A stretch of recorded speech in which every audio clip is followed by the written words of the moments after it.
I'm gonna start a little bit early. Good evening to all. Good evening to those overseas that's checking in, watching tonight. I want to give a shout out to all the other YouTubers that indulge in gang content. Uh, so tonight, I was asked a few questions regarding Barefoot Pookie, the Smaks, West Side Crips, and what have you. So this is like a response to Daniel Rose Groves. He did a video saying Barefoot Pookie was too young. He's a co-founder of nothing and all that stuff. And he has a right to say what he want to say. I'm not here to defend Barefoot Pookie on behalf of Barefoot Pookie. I'm just here to share my views and what I learned and uh, from my own understanding. So first, let me be very clear. I don't know who started West Side Crips because I wasn't around. I was a little baby, right? But there's two stories, three maybe three stories, three different founders as far as I know. So let's go with it. When he says Barefoot Pookie is not a co-founder, I guess this is like a synopsis or something, or what is this like a college term paper? It all depends on what you know and what you believe. Because if West Side Crips started in 1970, then that goes against what Barefoot Pookie has been putting out, which is 1971. So yeah, if the West Side Crips started in 1970, then dude already made his point that Barefoot Pookie is not a co-founder. Uh, he says Tookie is, and a lot of people will agree that Tookie is. I talked to some East Side Crips, talked to some West Side Brims, and they agree that Raymond Washington and Tookie went to Washington High together in 1970, and Deadeye Clint hooked Raymond up with Tookie, and so the West Side Crips began. So that would be 1970, and that would take Barefoot Pookie out the equation. The problem with all of that is Donald Archie is adamant about how the West Side Crips started, and he was the one that met Raymond and squabbled up with Raymond. So now you got two. Yeah, Tookie says 71, but I'm just speaking in general what everybody else is saying. So see, now you threw me off, Will. Oh, so Donald Archie says 1970. He gives his spiel how the West Side started in the 80s, right? Tookie's out the 60s. And then you got Melvin Hardy, who I had the pleasure of speaking to Melvin Hardy for many hours over the phone. Got to meet him in person and attended his funeral. And so that's a whole nother story. You go look at the Hawk interview that you guys say is so informative and so precise. Well, that goes back to Melvin Hardy. So I don't know. What do? Flip a coin? Do you pick one person to believe over the other? Q says this Tookie's the number one Crip, the founder of the West Side. So everybody got their own little opinions. And if you put these people together, their opinions slightly change to one or the other's favor. So, I mean, you're talking about the 60s, the 80s, and the 100s now. St. Andrews Park and the block, 11 Trey block. So, um, anyway, so uh, as it pertains to Barefoot Pookie, and I'm gonna just look at some of my notes. Let me get back to the guy that said Pookie wasn't a co-founder of the West Side Crips. That's up for interpretation as well, right? So if Tookie says they started in 71, Pookie and Melvin Hardy say 71, but then you got Hawk and them say 70. So Cutes and everybody say 70. So I don't know. But no, Tookie wasn't in YA. Tookie was allegedly in the county jail for a week. He wasn't in YA when this supposedly happened. So, Smaks, the Smaks, Melvin Hardy gave me a very descriptive play-by-play on the Smaks. I don't remember all that stuff, and I don't know if I threw my notes away or not, but yeah, the Smaks predated the West Side Crips, so they were Smaks in 70, early 71, late 70, early 71. And Barefoot Pookie was a part of that. So anyway, what I'm trying to say is, if Melvin Hardy's story is correct, if Pookie's story is correct, and they're all in a group, there's a group of people, and they all meet with Raymond, and they meet with the East Side, and they form, technically, that would be a co-founder, right? Everybody that's there would be co-founders, right? You may not be the leader, but you were there to agree to form a new gang, right? So I don't know, self-interpretation. But I sent Dude a link in case you want to join me or ask questions. And to some of his other people that left comments, they can join or they can come in the comments section. But so Dude goes on, like in the first few seconds, he says that Pookie was too young. He couldn't have been no more than 12 or 13. Well, in 1970, Pookie was 14. So he's off by a year or two off the top, right? If West Side forms in 71, like Tookie and them say, that makes Barefoot Pookie 15. So, not to be petty or technical, but Dude was a little bit off on that. Just off the top, he's off. And then I forgot what else he said, but Melvin Hardy gave me his spiel on Barefoot Pookie and Tookie and the relationship between the two. And Tookie didn't really like Barefoot Pookie because Pookie was always kicking off fights. He was going to parties fighting. Tookie was going to parties to get the women. Plus, Tookie didn't like the idea of hanging with a teenager because Pookie was younger. So my thing is this. When you start a gang like the Crips of Bloods, do you start as an adult? Do you start at 18, 19 years old? I don't think so. I think when you start the gang, you're probably still in school, probably junior high, very likely high school. Raymond Washington, for example, 15 and a half years when they started, right? A lot of other leaders, a year under Raymond, 2 years under Raymond. The Lavenders, they started 1972.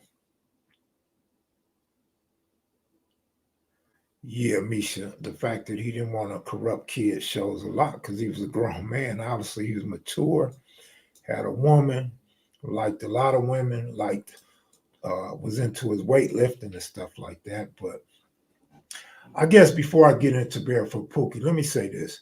No matter how you slice it, no matter who you say started, how they started, or when they started, Tookie has the biggest name, the biggest reputation as far as who the top Crip is. So that you got to get at the Tookie. You can't take that from Tookie, whether he was there when they started or not, whether he started in 70 or not, whether he met Raymond when he was at Washington High or not.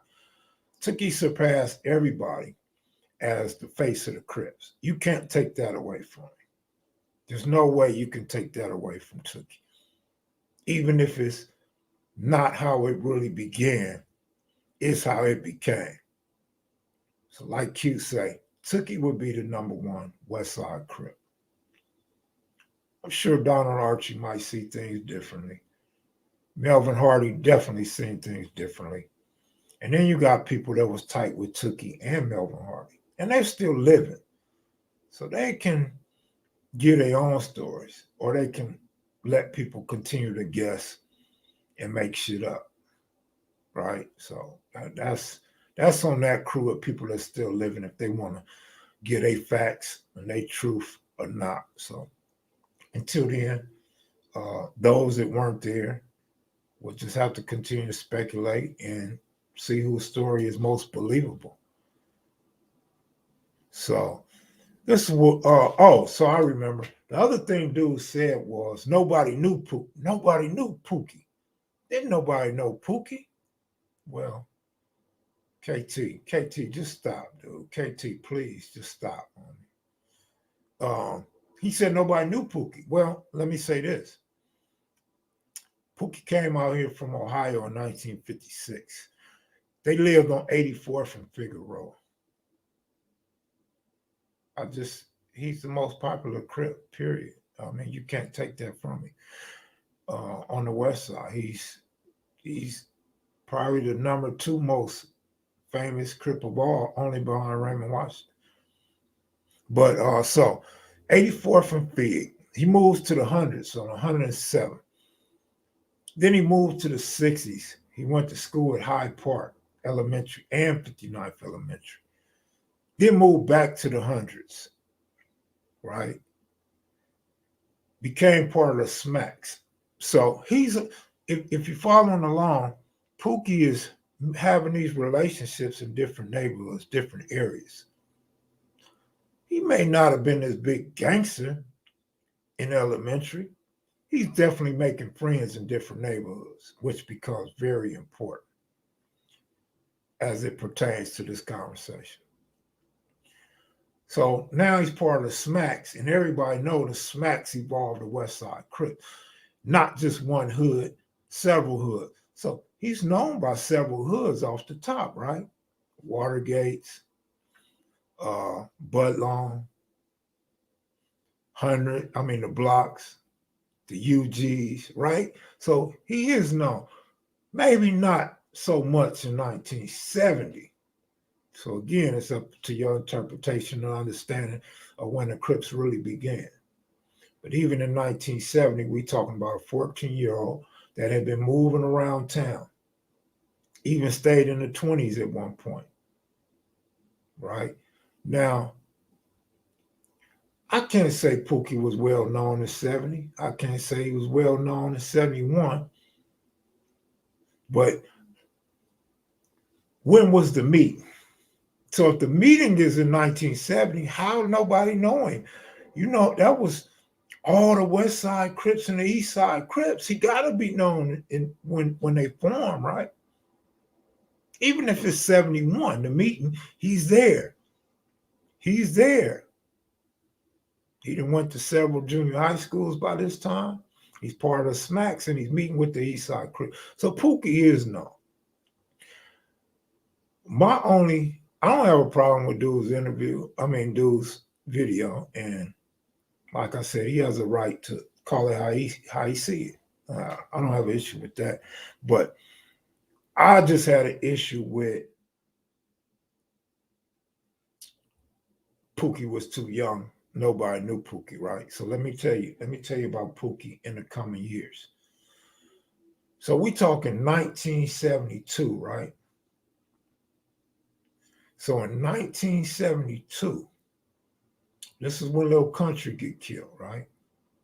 And we don't know of no other Crips getting killed. Regardless if dude's gonna say it's a cold case, we can't talk about it. We was killing Crips, he was killing Crips, Crips was getting killed. Well, we don't have that on record. We don't have nobody saying the homie got killed or such and such was the first homie we lost from the Crips prior to Lil Country death, right? Craig Craddock, we know the incident with him didn't have nothing to do with no West Side Bloods or Brams or none of that, right? So we still in 72. The Robert Ballou murder happens in 72. And of course, Lil Country, I think, was in June, something like that. Well, Barefoot Pookie and his co-defendants caught a case on Douglas Green from the Chain Gang in Inglewood. You read Tookie's book, you talk to these OGs, you listen to Bonnie and others. Who was the biggest threat? The Chain Gang.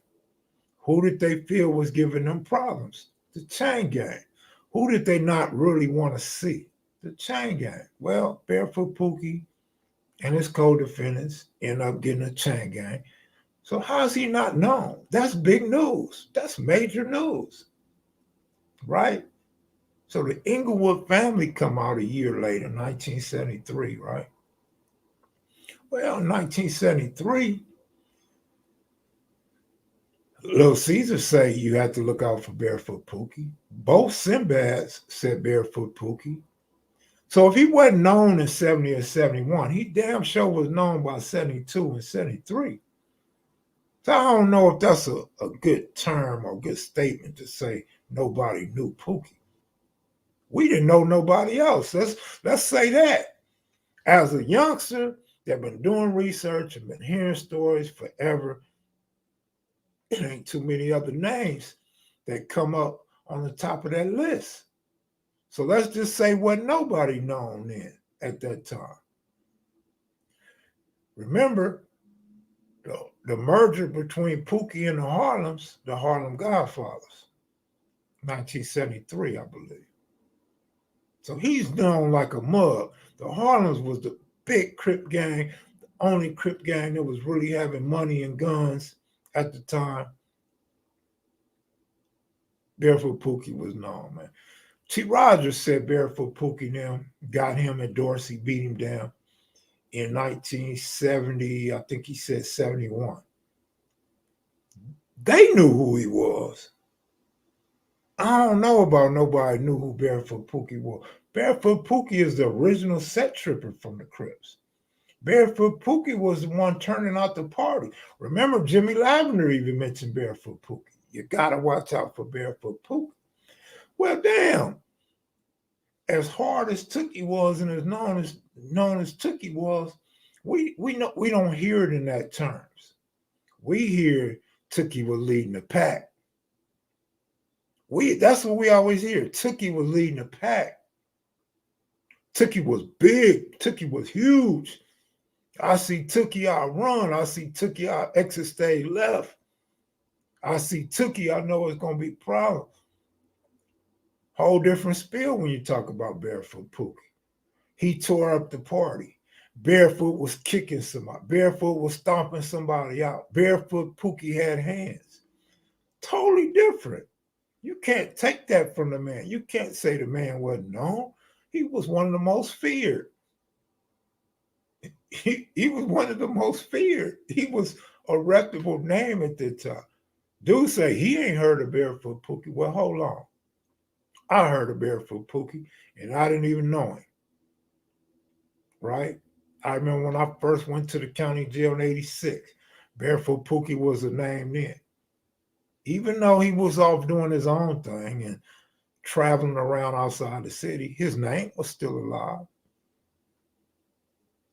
So I don't know, man. I don't know if dude did Pookie justice or he did history of injustice. It was a great topic, by the way. I would like to hear more points and more facts and all that, but Pookie and them got arrested in 72. The Harlem started in 72. Pookie kicked off the Crip multiplication in 73. Block Crips on 113th with, Ice-T mentions Barefoot Pookie, absolutely. And Barefoot Pookie was tall. Him and Big James Miller, they stood out in crowds. They were some big dudes, right? Then here you got a guy with no shoes on, calluses under his feet, fresh in suits. Somebody got to be talking about that dude. And he kicking off fights. What? He was part of Monkey Man's and the Underground's crew. He hung out with them, hung out with O'Neal and them, the neighborhood Crips. You know what I'm saying? At one point, Q said that he thought Pookie started neighborhood in the hundreds. I'm not saying that's a fact, but that's what Q thought. And from Q's recollection, the Godfather Crips, like I said, the merger with the Harlems in 73. Pookie and Big James, they was cool. They had some type of disagreement or whatever, and that alliance folded before 73 was over or early 74. The insane paybacks in Long Beach. Like, you can't just come to another city, Gardena and Long Beach, with your cripping. If nobody know you and you're not known, you ain't kicking up no dust, right? So insane paybacks which some people never heard of and think never existed, but uh, definitely some people have, uh, including Cutes and a lot of others. And they was kicking up dust and having problems with the Long Beach dudes after a while, right? Uh, Pookie went to prison early on. Pookie was in camp in YA with all the rock. Pookie got pictures with the hardest of the hard Crips back in the day. You couldn't just be locked up, getting on swole, hanging with the reputable Crips, and you was nobody back then. The Baloo murder was in 72, Will. So no, Baycott didn't get locked up in 71. The Baloo murder was in 72, I believe, February. Baycott, I believe, is older than Pookie now. But I'm not talking about Baycott. I'm talking about the dude that did the video. Was he Baycott under another name? I wonder who influenced the Crippin' and Hood such as Backstreet, Forest Town, Saturday. Maybe Pookie can give his insight. Pookie was more of a West Sider, though. Cutes would probably have better information, even though he's a year under Pookie. Remember they gave Pookie his props when we did the interview in Long Beach. That's what I'm saying, Fitzgerald. So, okay, that was Baycott. All right, that's Baycott. Baycott should have plenty of information. He's a G. He's around. He was well connected. So Baycott should know what he's talking about. It's probably just, as an older guy, probably looking at a younger Pookie.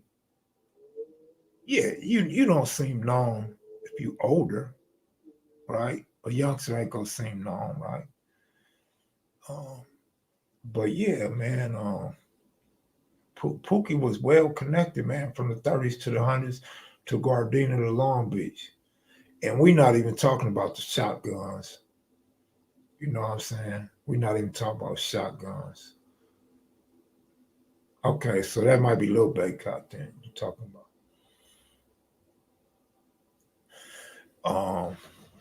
But yeah, man, but yeah, a lot of people agree with that. A lot of people agree Pookie ain't no co-founder and Pookie's a liar. So he said what he said, and I don't think he's gonna take that back.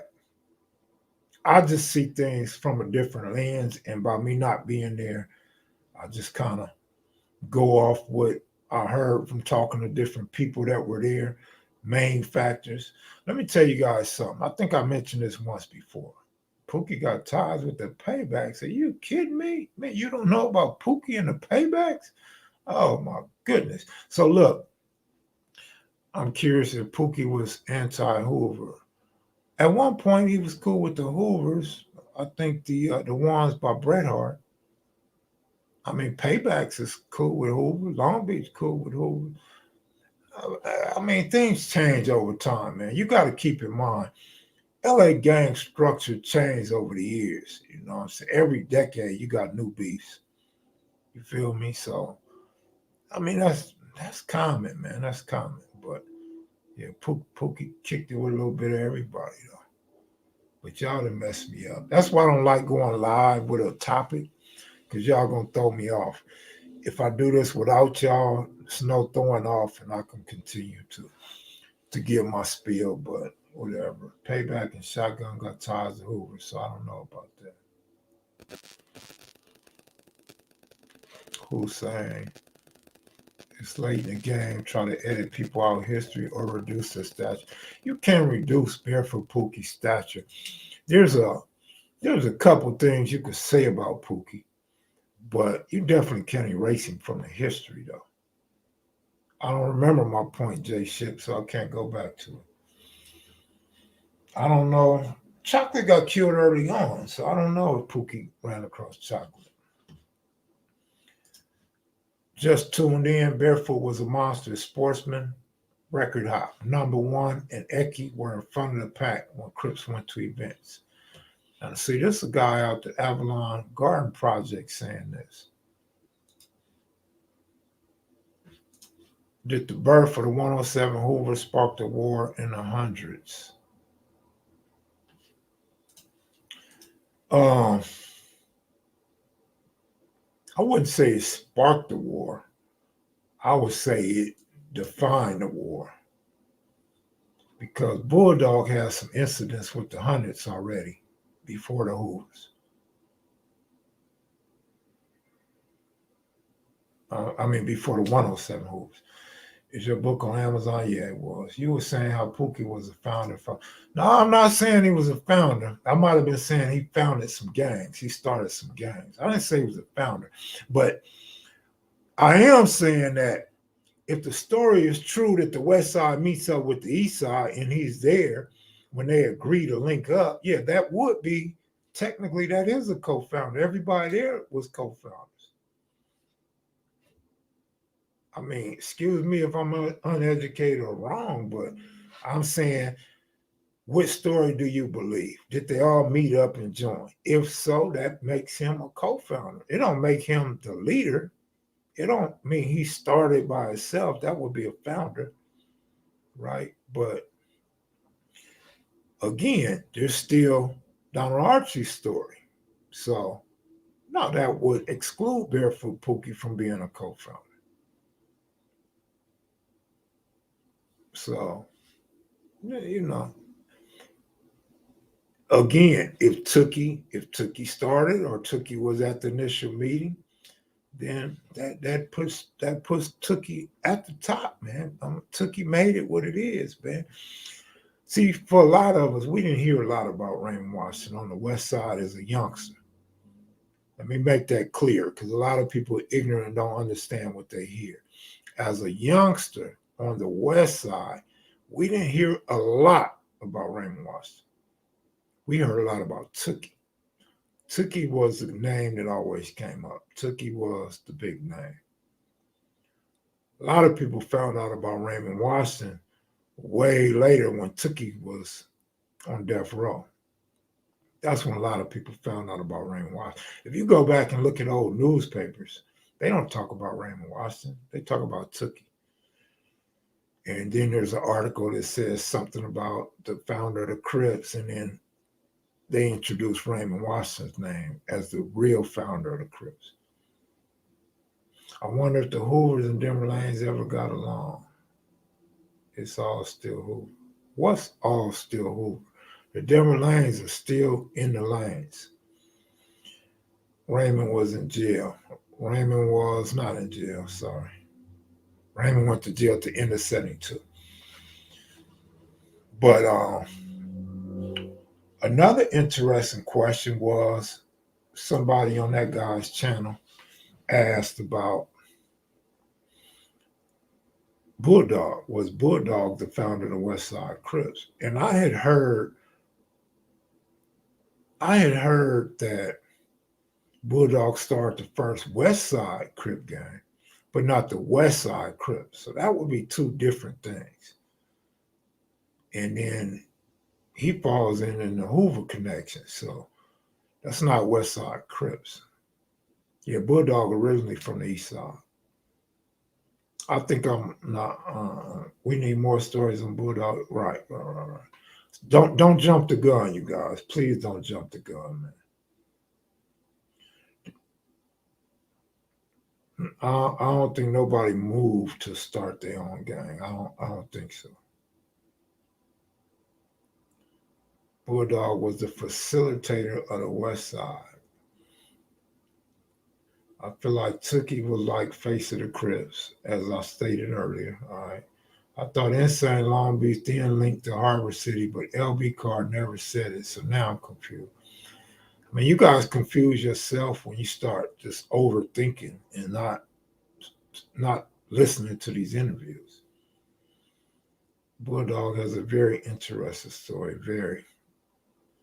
Raymond was the founder, but Tookie was the ambassador and engine that helped to push it through. Pookie was only 13 and 70, and everybody knows Tookie was 3 years older than Barefoot Pookie. So we could fix your math right now, Andre, just like I'm saying about dude. Let's fix his math. Pookie was born in 1956. So we could fix the math first. So when you guys start speculating and pushing stuff out in the atmosphere, at least have your dates right. And then what you're saying, you can make it make more sense. You can spin it more in your own direction, whatever agenda you're trying to push.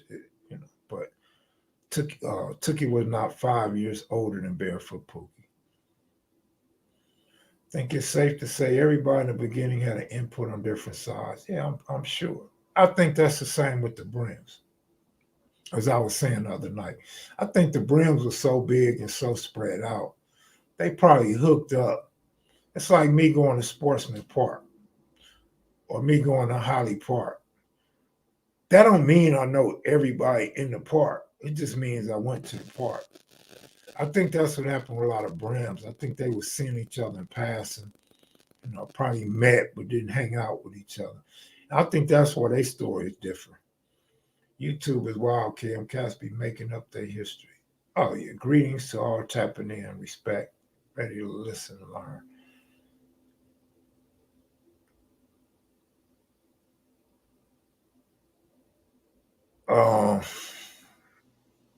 I wonder why Pookie would start so many sets that wouldn't last.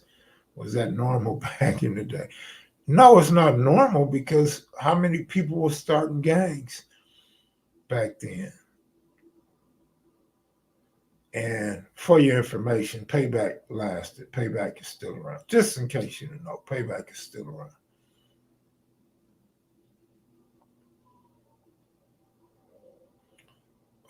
Rest in peace, Seiko. Max.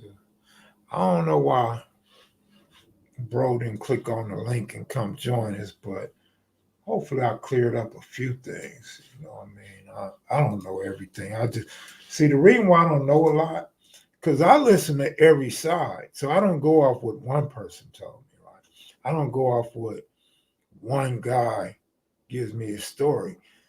Whoever he mentions in that story, I want to go talk to them and get their version. If they mention somebody else, I want to go get their version. I want to get everybody's version. Sometimes everybody's version don't line up. Sometimes everybody's version is completely different. But then sometimes they all lines up. One thing that line up is Barefoot Pookie was a beast. Barefoot Pookie was a guy you have to watch out for. That'll never change. So don't let nobody come in and say anything different because it's already unanimous. It's already written in stone that he caught that case in 72. It's already written in stone that he was in YA camp with these riders from the original East Side Crips, these Trey gangsters, all these guys on the East Side. So don't let nobody change your mind on that. I'm adamant about that. I've seen the pictures. I've seen the court case. Yeah, what black gangs was in prison system when Raymond went? Because I heard he was getting a lot of flack for being a Crip. Well, Raymond was one of the first ones to go to the pen back then. So you figured probably Bulldog. I think I think Raymond Cook was still in the county jail at the time. That whole the whole Blue guys, they went up in there. Uh, but it wasn't a lot, homie. It just started. That's what I'm saying. Somebody could say we banged in 68. We was cripping in 68. We was brims in 68. We was pyrus in 69. You can do all of that. But when did y'all start hitting the penitentiary? When did y'all kick off a gang war? Like everybody could be from a gang if we all get along. We all tight and loving and hugging each other. But when did the gang banging start? Who are the ones that messed it up for the rest of us? Who's the ones that made that wrong turn? They got all these black people locked up for decades, right? Pookie was one of the originals on the front line when that stuff happened, man. Let me tell you who it was. It was Barefoot Pookie. It was Mike Concepcion. It was Lavelle, Frierson, and Philip McCain. How can you knock them four out? And I said that off the top of my head. How can you knock them out of the history of cripping? Them other dudes, other than Bulldog, who was doing anything back then? like they say, fist fights, giving passes. Went to school with the rivals, so we was cool. We grew up together, played together. 72, man. If you look up Compton, Pyru, and Crip history, when did they wars jump off? The end of 72. Look at the Blood Alliance, all these anti-Crips. When did they come together? It wasn't in 72. That's when they started trying to come together after the Compton Pyrus started going in. The Brims was already at war. Brims been getting down, right? Craig Paddock. You talking about Craig Craddock? He didn't get killed from no gang shit. He got killed from bullying a guy. And the guy got fed up and didn't want to be bullied no more.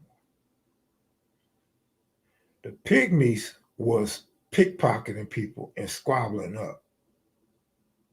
What pygmy caught a murder? What pygmy got a gang-related murder or attempted murder or manslaughter back then?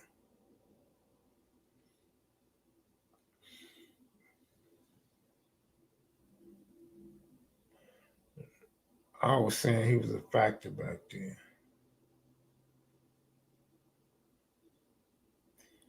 I don't know. Pygmy hung with the Crips and the Blood. He hung with the Grapes and the Bounty Hunters, right?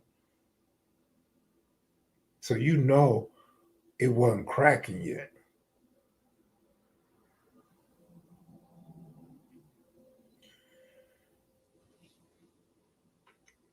Tyrone Tate said that Compton was cripping before Watts. So don't get it twisted. He said the dude that Tookie gave the leader of the Watts Crips, he say dude was his little homie. He was under him.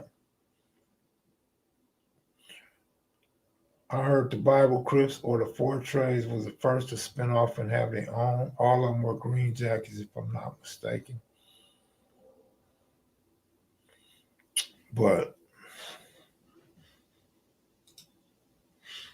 I mean, this stuff goes deeper. Yeah, Tyrone Tate gave a hell of it. Got to be the most underrated, man. Nobody talks about Tyrone's interview. Kev, it will be difficult for older founders to give a youngster founder status rather than the youngsters was here at the beginning or not. I agree. Same with YouTube, man. Same with YouTube.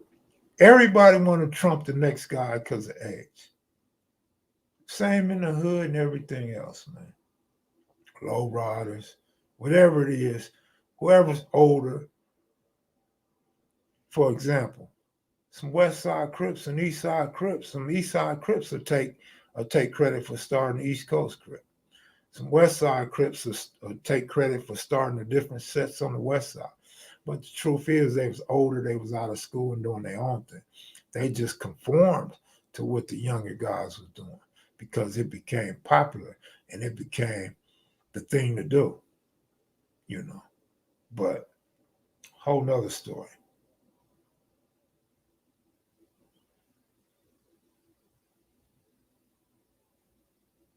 Y'all see Shannon Sharp. Yeah, but he apologized though. Tyrone Tate's very underrated. He knows all of Watts history, not just Watts Crips. Precise with it too, right? Kev, you can best believe they have a domino table discussion. Oh, of course they are. I mean, I already have people text me and tell me that their homies is talking. Of course they are.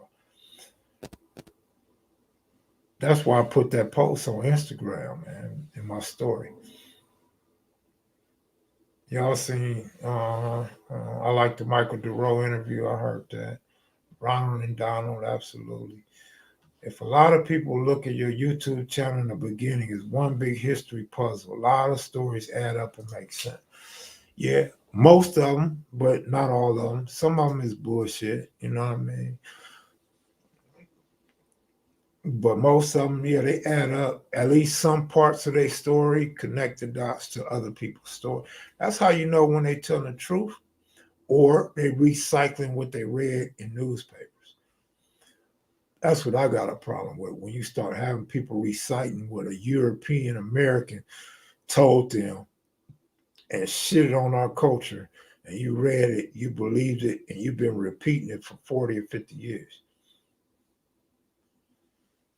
I'm not going to talk about no interview I don't like because they all are interviews. So Little Caesar has great knowledge.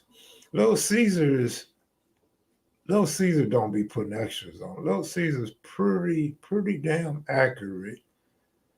Um,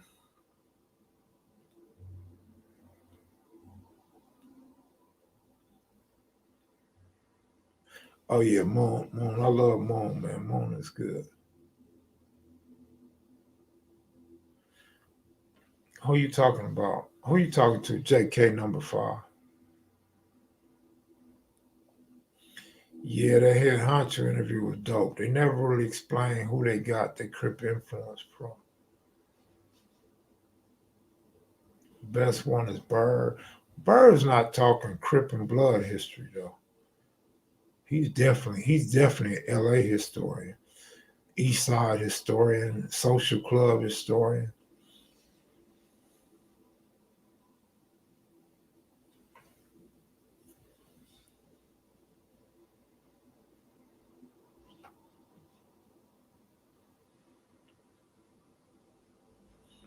JP, you gonna answer my question?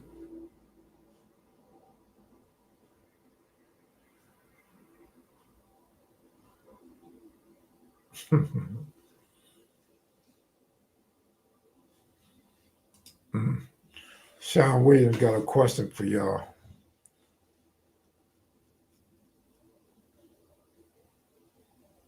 I wish we could get Tookie's.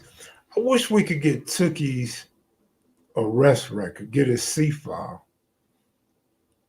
and also I wish there was a better way to tell when the West Side really started, as far as like a document, a date of an incident, or something like that. Right? He said, "Bird know more than you think." Bird know a whole lot, but Bird didn't know cute, so I'm gonna just stop right there. Bird had never heard of cutes, so he don't know everything. He know a lot. He know more than probably anybody else, but he don't know everything. So let's not make this a bird conversation.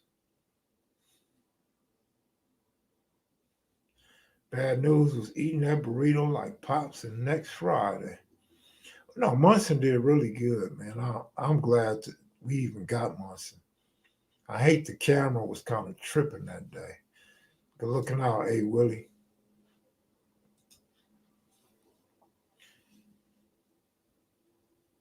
Uh, you can request to get the files if I'm not mistaken. People do it all the time on gang members from other states. I don't know about that Bolivar because somebody would have been and bust out Raymond Washington's record. Would have been and done it, bro. People are still arguing what Raymond went to jail for and when he went and when he got out. So I don't think it's that easy, my brother. Do I think there are declassified FBI files on Tookie? Possibly. I don't know.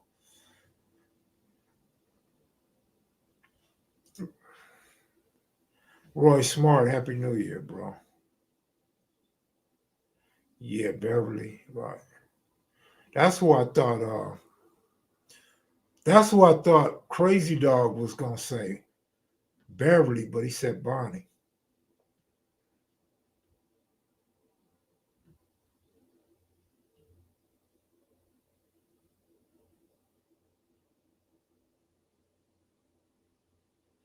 How do you get these newspaper articles from the 70s? Some you save, some you research. People want Mac to dig Raymond out the Compton Cemetery interview. Raymond came looking for Melvin Hardy because he knew him from the east side, started Block, and Monkey Man started UG. I mean, all right, that's what it is. Why did I get blocked? Was it something I said, Ken? I don't know who blocked you, man. My computer doesn't show me when somebody blocks somebody. It only shows me when somebody gets timed out.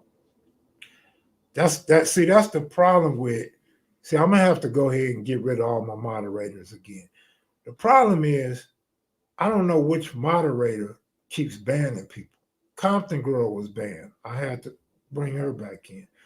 Uh, Wait, look at your name right there, man. You ain't blocked. What the hell you talking about? You ain't blocked, fool. You must have got timed out. Or you joking. But Austin, Texas claims he got banned. And I haven't seen him the last 2 nights, so he might be banned.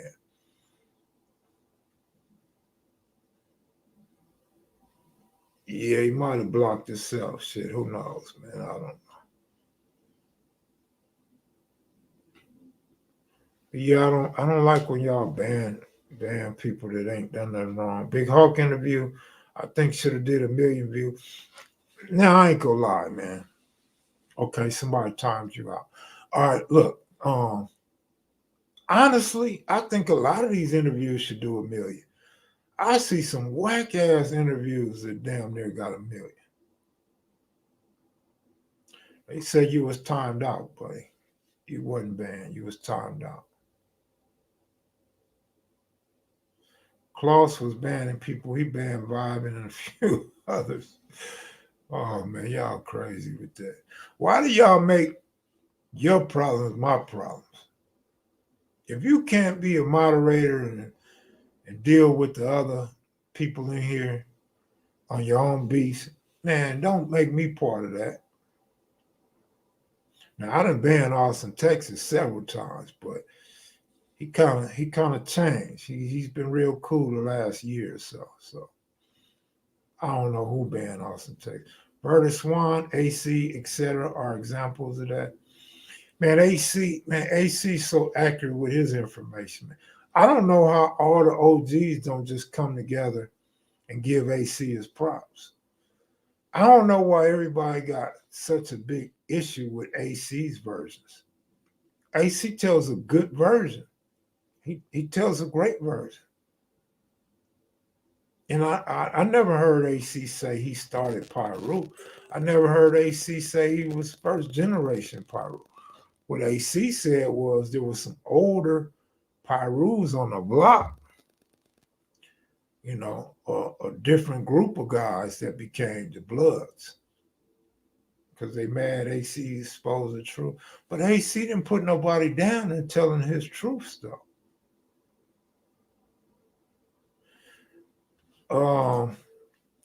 Well, that's sort of true, but that's not exactly true. Raymond's friends became big names, but not necessarily rival hoods. Fast Black wasn't a rival.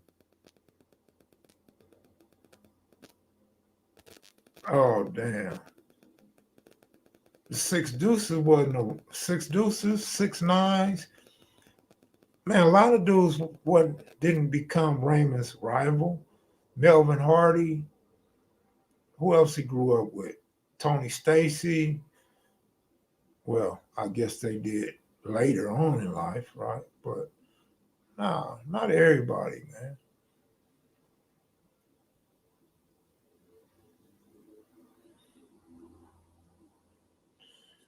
Babyface Lokes, are you crazy? No, people didn't call Tookie Little Tookie. Tookie's little brother was Little Tookie. And then you got the son and Watts. People call Little Tookie.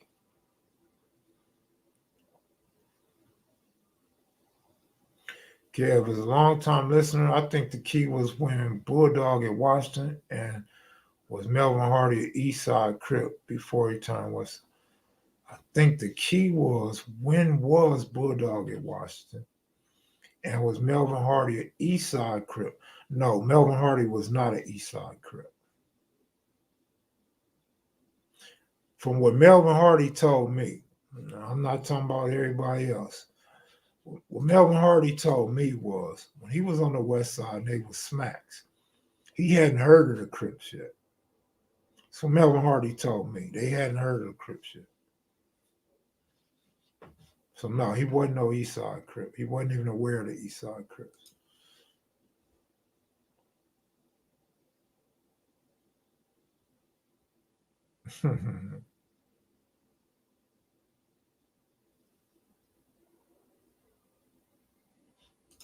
Was it Jesse Owens or was it on the east side at Reese All Boys School? Contact Dwayne Moody, 113th right. I didn't know the Moody's was still alive. I don't know if Dwayne Moody will talk or not, but next time you see AC, ask him who came out with the two main diss words you're doing the history. I want to know why they chose the names.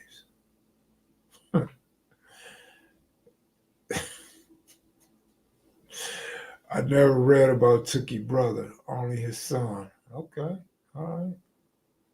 Took what's his name? Talk about him all the time. Cuse always talk about little Tookie and his sister. What clique was there before Crips, according to Hardy? Oh, let me tell you. Damn.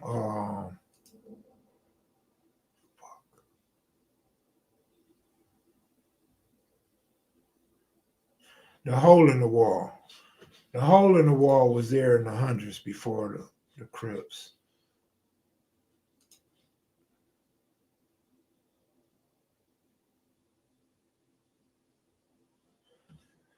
Looking out. Guilford, looking out. Cafe Boys wasn't in the hundreds, man. Cafe Boys was off of Florence, man. Play Barefoot Crip on the intro by Daytona. Kev Austin, Texas, mad. I called him a weirdo. The Mumpy interview on the Blue Channel still top 5 for me. I try to get Austin, Texas back in here, man. Unfortunately, I don't see him on the block list, so I can't help the brother unless I manually punch in his name, and I don't really know his name. So that's probably him right there, East Austin, Texas. Who is Loose Booty and why is his name always brought up? Because he got shot in the butt and Cinella Park. So the Tookie turned Crip before Melvin heard of Crip because it's always said Raymond knew Melvin from the East Side. Well, that's what I'm saying, bro. I can't answer that question because everybody got their own stories. Some people say Tookie was Crippin' in 70. Started it in the 80s. Then you got Dead Eye saying he introduced them at Washington High in 70. So he too says the Crips started in 70, but he's telling you that he hooked Raymond up. Well, he's telling me he hooked Raymond up with Tookie. He's the reason why they became friends. And then you hear Pookie and them's versions. So everybody got their own versions. I don't think anybody really cared at the time. I don't think they thought they needed to remember this. And then a lot of people were doing pills, man, and drugs back then. I don't know if their memory is good enough.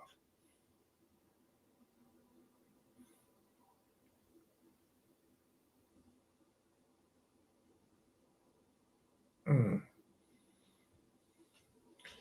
The Smaks stuff Pookie says is true. In 71 was a Henry Clay. Mike Conception and Pookie were raising hell in our school. Pookie was well known. All right, so RW agrees that Pookie was well known in 71 and kicking up dust. And with Smaks. So see, that's what throw everybody off. If they Smaks in 71, but then Tookie them Crippin' in 70, how could the West Side Crips be out the hundreds and how could Pookie be a co-founder? See, that's what throws me off. I don't have no documents saying somebody was arrested as a West Side Crip in 70 or 71. I don't have nothing to show that. I don't even see nobody with no old pictures with 1970 or 1971 written on the picture or the timestamp. Back then, they used to have the date on the back of them Polaroids or some of them regular pictures. So I can't take one person's story over the next. I just lump them all in together, right? Number one, what up? If AC was down with Raymond in the beginning and saw how Raymond started his own empire game. I think he learned how to start his own game. Well, I don't think AC ever started a game. I don't know where that comes from. Tell us about the birth of the Outlaws.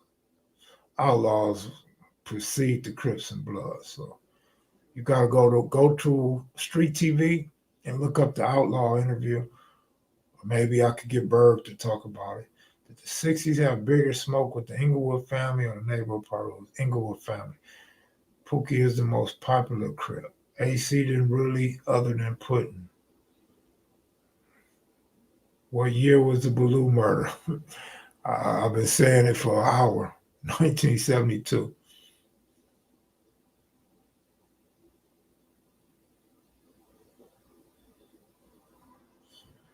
Shakespeare, damn, good looking out. Shakespeare, shit. Please work on bringing OG Hawk and Pookie on at the same time. Need some more Bulldog history, and Mike Concepcion need to do an interview. Interesting. OG Hawk won't come back on because of Mike Concepcion and a certain particular family in 111s. Pookie, last two invites, Pookie didn't show up. Pookie then went off on me. I don't even talk to Pookie. So now you ask me to put my little beef, my ego to the side to hook him up with Hawk that won't do an interview. We definitely need more Bulldog history. I got a lot of Bulldog history in the vault, but was hoping to get more, as it was told to us by more than one person. Bulldog's son has Bulldog's manuscript. Bulldog had started writing a book way before he passed. So Bulldog actually left something behind that his son is supposed to have in his hands. I never met the son. Cutes wants to talk to the son. So dude should publish it. Dude should fix it up and publish it. That's his daddy, man. Go on and get that money. He left you a prize right there, man. Probably a lot of the baddies ain't up in here tonight. It's too late. They probably getting D'd down tonight. They probably with their men tonight. Mike Concession need to do an interview. Mike Concession has contemplated. Unfortunately, Mike Concepcion allegedly has told people that Kev is broke nigga, ain't gonna get you no money. So why would Mike do an interview with me, the broke nigga, that ain't gonna get him no money? I don't know, but there it is there, my brother. I mean, for $100, I felt like you needed a great explanation for everything you asked for.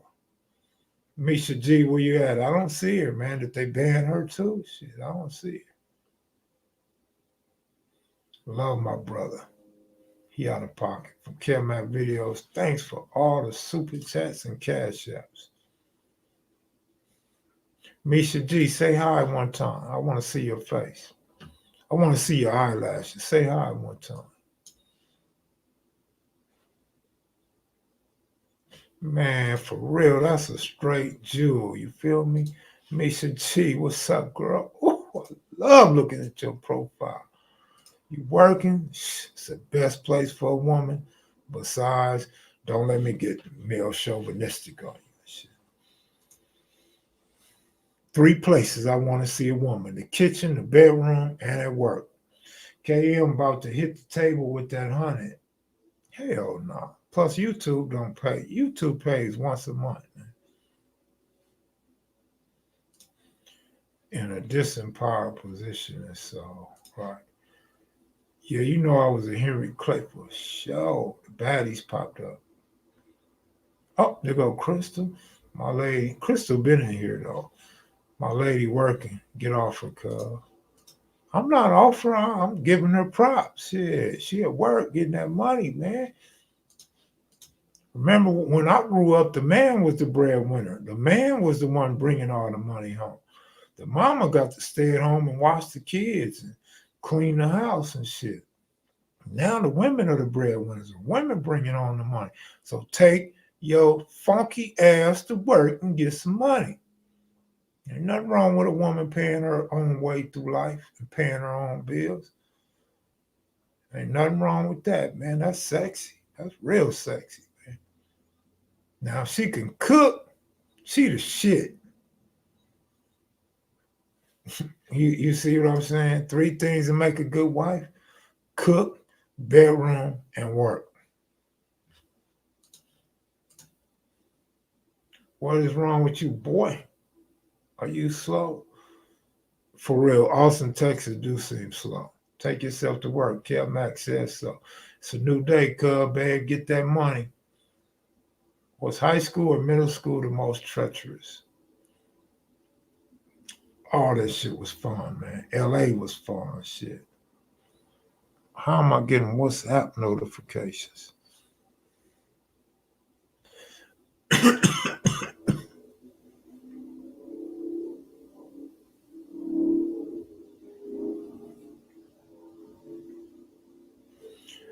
Misha G, straight up, look like a baddie, real talk. Kev, haven't heard of the 4 roommate murders? Yeah. I've been peeping that out. Oh boy, was stalking them girls, man. He was pissed that that one girl wouldn't respond, man. He like, all right, I'm gonna get your ass. You too fine to speak, I'm gonna get your ass. We on Friday, April 7th, April 8th all day, and then April 9th, Sunday morning, when I know a lot of people gonna be leaving. So yeah, let's do Friday night, April 7th, I'm gonna hang out. All of April 8th, I'm gonna hang out. And in the morning of April 9th, I'll hang out. So whoever wanna come Friday, holla at me. I'll hook up with you. We can kick it. We could go through the city or whatever. April 8th, I'm gonna be posted because everybody's gonna be expecting to meet and greet each other on the 8th. So I'm gonna be on deck on the 8th. And then on the 9th, I'll come out and see y'all on your way out. So y'all come on down. Y'all come on down to Vegas, April 7th, 8th, and or 9th. But the 8th, you don't want to miss the 8th. That's when we'll all get together. Right.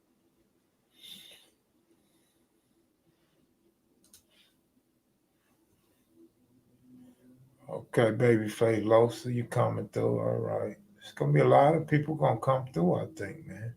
I got a few people hit me up. Boss Claus, where's Nine Deuce Hoover little Zotall ass at?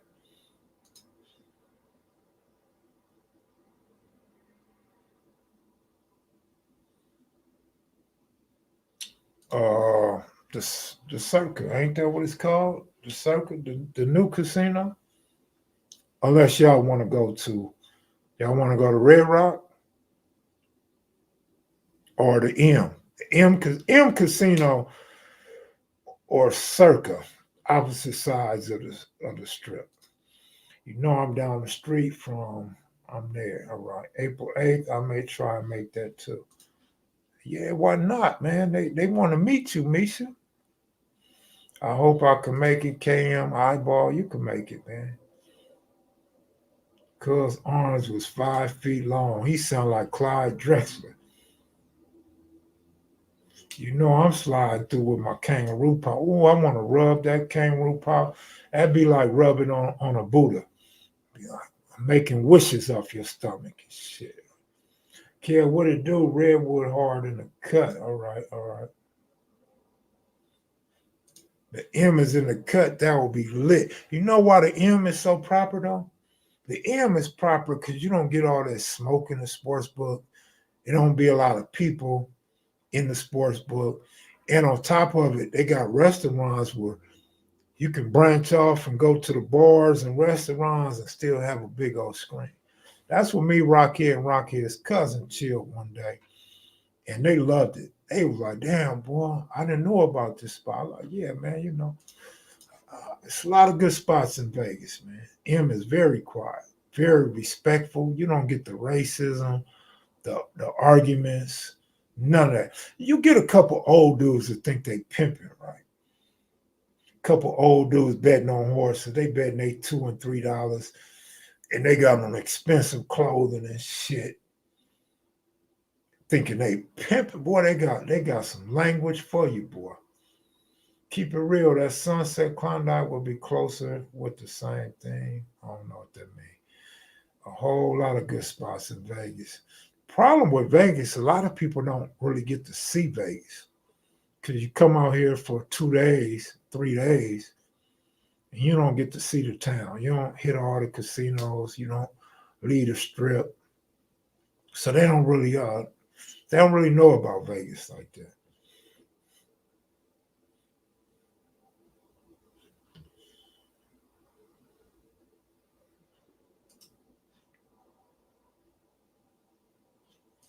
He said every time I see the M, it reminds me of Main Street. I seen what's y'all boy name? Devontae? What's the boxer name? Devontae what? I seen him at the M chilling with a bad one day, boy. Woo, she was bad.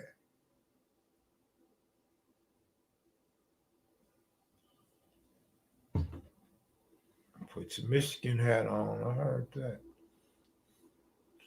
Javante Davis, that's it. I seen him up in there, man, with a bad one. She was like Nisha G on steroids, man. Like, ooh, the boxers, boy, damn. He was playerish with it too. Like, he didn't mind me looking at her toes and shit and checking to see how long her hair was. He didn't mind when I walked by sniffing her perfume and shit. He just looked like, oh, what's up, cuz? What's up, cuz? I don't think I could have took her, man. I didn't have the money or the jewels that he had. But he was smooth with it. He was real cool with it. I liked his style,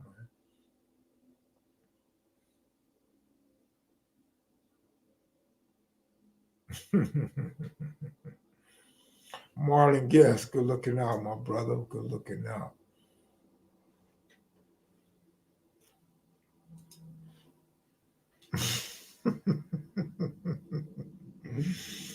Very, I try to tell people that they don't want to believe me, Ben Simmons. They just can't believe that on me. But common sense say they come from all over the world, man. They come from Pakistan.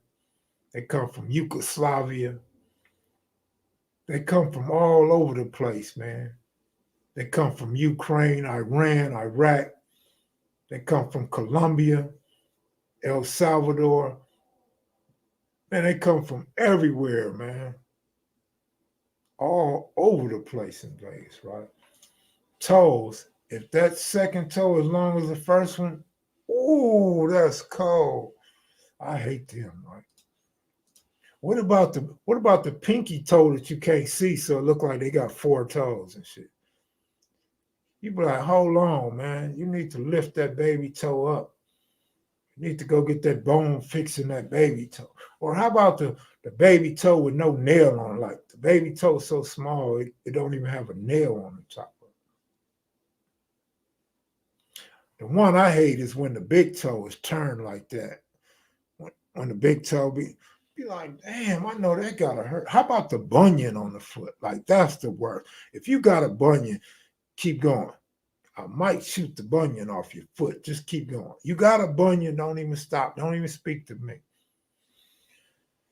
Nah, bro, I ain't looking at Deion Sanders' feet. Y'all been looking at a lot of men's feet lately, man. I don't know about y'all, man. I don't look at no man's foot. I don't even like looking at my own feet. Big toe ain't always crooked, man. See, you've been messing with probably too many black girls, homie. There's some race of women out there who big toe is straight and perfect as hell. The nail is perfect. Everything's perfect on that thing. Ain't no black lines on top of the toe like they've been balling up their toes and rubbing it on the carpet. Like no carpet burns on the toe. Toe ain't looking like it's hurting. Don't look like a bunion trying to jump out the foot. No, homie, I could tell you ain't mess with a lot of girls, homie. If you think every girl's big toe is crooked. My auntie feet throwing up neighborhood, man, damn. You know what? I had one not need girl, homie. All she gotta do is wear a dress, homie.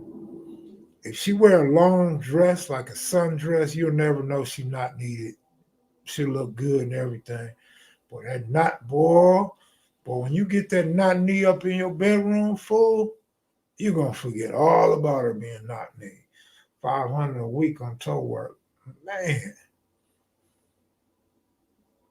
more Pookie information. What you want to know about Pookie, man? Why don't you call Pookie for me and tell Pookie to come on, man? Kevmac got some pretty feet to be a man. No, I don't. My feet is garbage. That's why I don't look at them. I keep socks on. Like, you got to be something very special for me to pull my socks off in the bedroom. Like, I do everything with my socks on. I go swimming with my socks on. I don't want nobody to see my feet. Outro. See you later. Outro. You on knees and feet now? See you later, homie. Peace. You know, that's what I love about my crowd. Like, some people can't take talking about women up in here, right? Some people get, they tense up. Like, you ain't matured yet, or you watching with your girl and your girl don't want to hear it, right? But the baddies, they want to hear this talk. They want to know how dudes think about them. So see you later, man. Salute to you and yours, all right? I just came in here and y'all already talking about feet. Yes, sir, West Nile. We talking about the feet. Man. We talking about the feet. Parental discretion ill-advised, homie. Shaniqua, you know Shaniqua feet toe up because she don't never engage in the feet conversation. Shaniqua's good for doodle browning. What else, Shaniqua? Bending over, grabbing her ankles. What else, Shaniqua? Patty the Batty. Ooh, that's a good one. Patty the Batty. We want to hear what the ladies got to say. Come on, ladies, come with it. Kevmac needs a nail shop interview. You damn right I do, man. That's the best thing I heard all day. Look, man, let me tell you, man. I saw Shaniqua at the Vegas airport one day. I pull up on her. I go up in the airport, jump off the little tram, and I see Shaniqua. She got some open-toe sandals. I'm like, ooh, we like the Bay Area. I can't wait to see what her feet look like. I get up close, and I see these raggedy toes, right? So I put on my glasses so I could see. She got 49er bang, bang, niner gang across her toes, man. I'm joking. Kev used the foot rock, Vaseline them down. Hold on, man. Overnight, and boom, in a week, you spotty after the pedicure. Hold on, dog. Hold on, dog. I don't even touch my own feet, man. I put on a rubber glove when I take a shower to wash my feet, man. I'm not touching my feet, fool. You want to rub Beyonce feet? Beyonce got one of them big toes that's kind of twisted in a little bit too, man. But other than that, she all right. Oh man, them San Fran toes. I heard that. Ram, what's up, Ram? Shaniqua got ballerina feet, not the Megan Thee Stallion toes. A man say if the second toe longer than the big toe, she from the east side. Man, you got to pull that toe, homie. You be surprised what happened when you pull that long toe. Sock gang, I heard that, man. We got a sock gang up in here. That's what I'm talking about.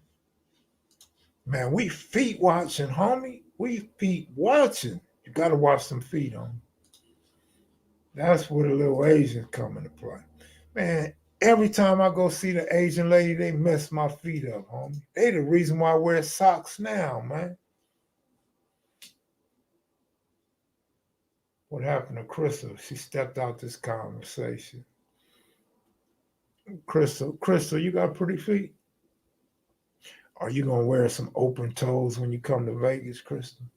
You gonna let all the Mackids and Maniacs see your feet? They selling toe picks online as simps. I wish I would buy a toe pick. I won't even buy a fully nude pick, fool. I hope feelings were not hurt. I hope bunions ain't hurt. Shit, I use separate towel to wash my feet. Oh yeah, man. I don't like men with brown toenails. Man, I got a brown toenail on one foot and a gray one on the next.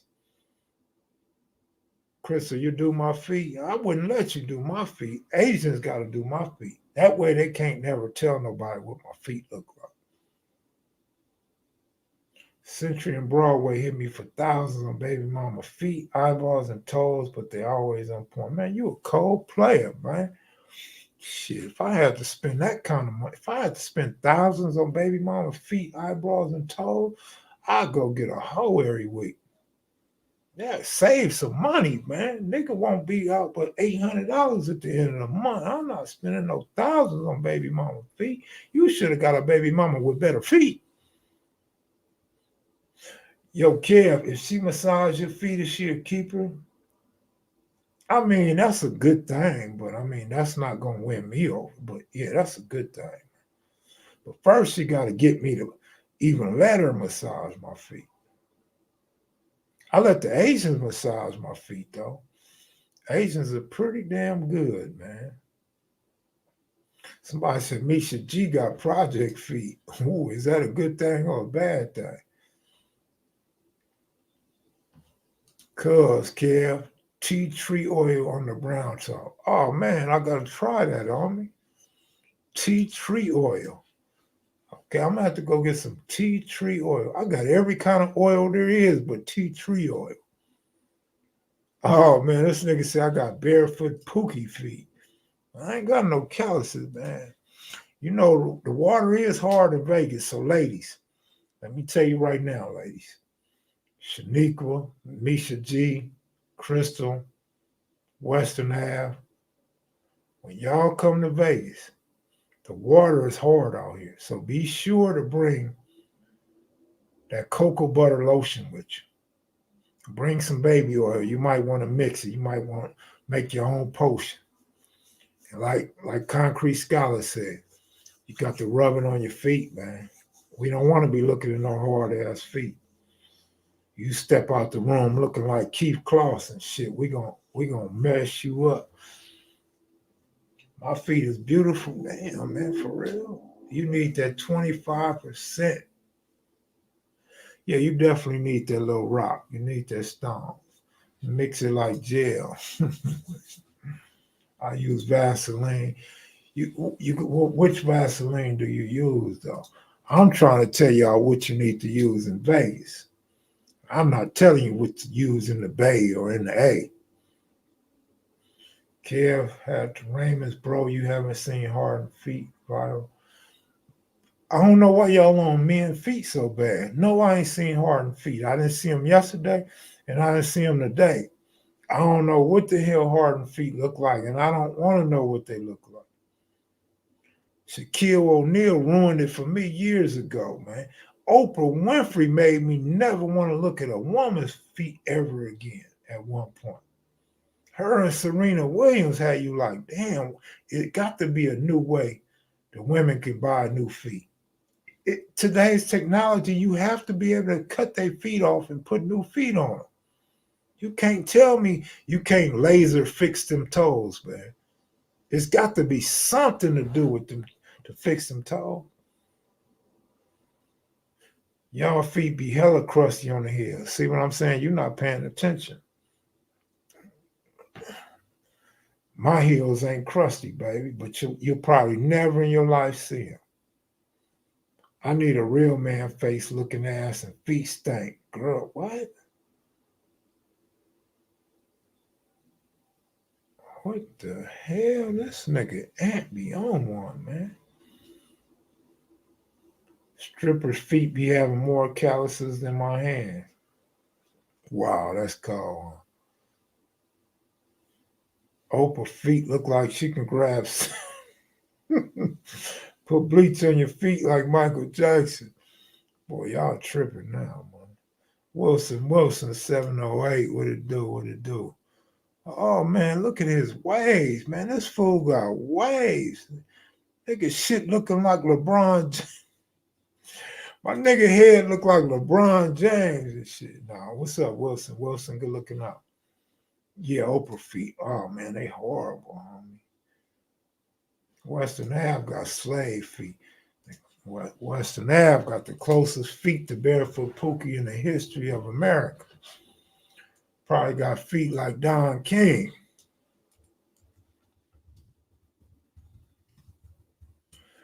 And you know how you be watching the murder mysteries and shit, or like the dude, man, look, man. Let me show y'all something, man.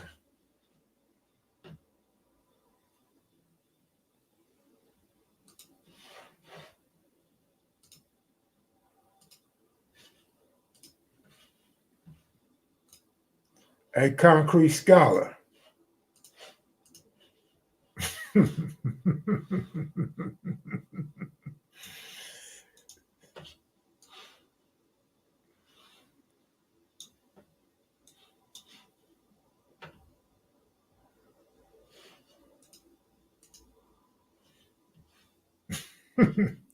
That's what my feet look like.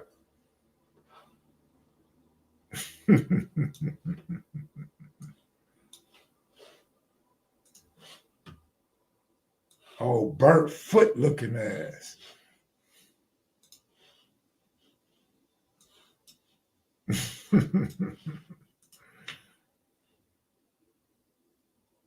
Man, your uncle is crazy.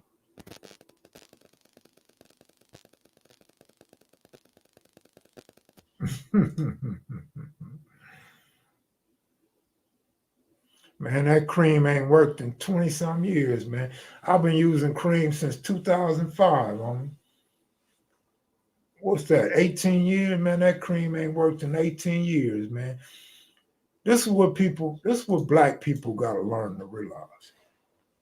When you see European Americans or some UK people in the United Kingdom selling a product, that's for they people. That ain't for us. We need our own products because our feet don't look like theirs. Our pigmentation is different from theirs. Our body reacts to things differently from theirs. That shit don't work for me, home. I probably got to go to Nigeria to get some cream. They say you got booty acne. A lot of girls got booty acne, man. You got to bite the acne on her booty, homie. Turn her on, nigga. It's like biting her nipples.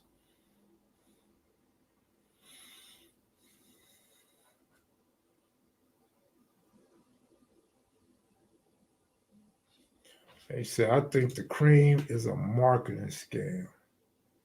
Soak them in peroxide, baking soda, apple cider vinegar. They brown or gray. Toenail will fall off, kid. And my toenails done fell off so much, homie. My toenail done fell off in a crip module, done fell off in bed, done fell off in a swimming pool, done fell off on an airplane. Man, I don't need no potion to get my nails to fall. My nail gonna fall off anyway.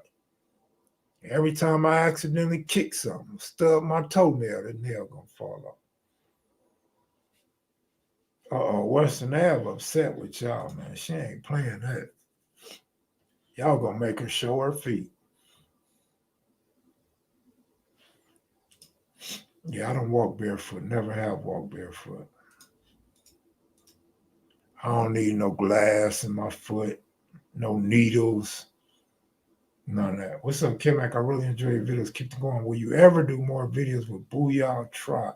You know, the Booyah Tribe is probably missing what, 3 or 4 people now? But yeah, BG Gotti want to come back, whatever. You know what I mean? Any other books you recommend similar to Monster Cody's books? Similar to Monster Cody? Uh, you wear 3 pair of socks. Damn.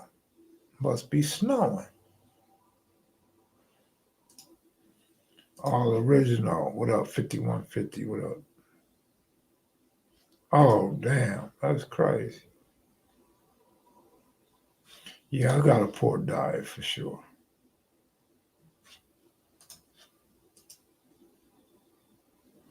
Yeah, y'all country. Y'all, a lot of y'all country as hell. Lady P, where you been, girl? You a little late.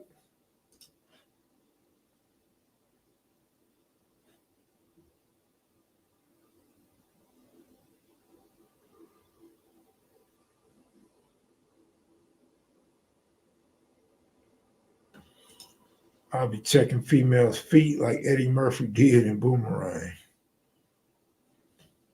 What?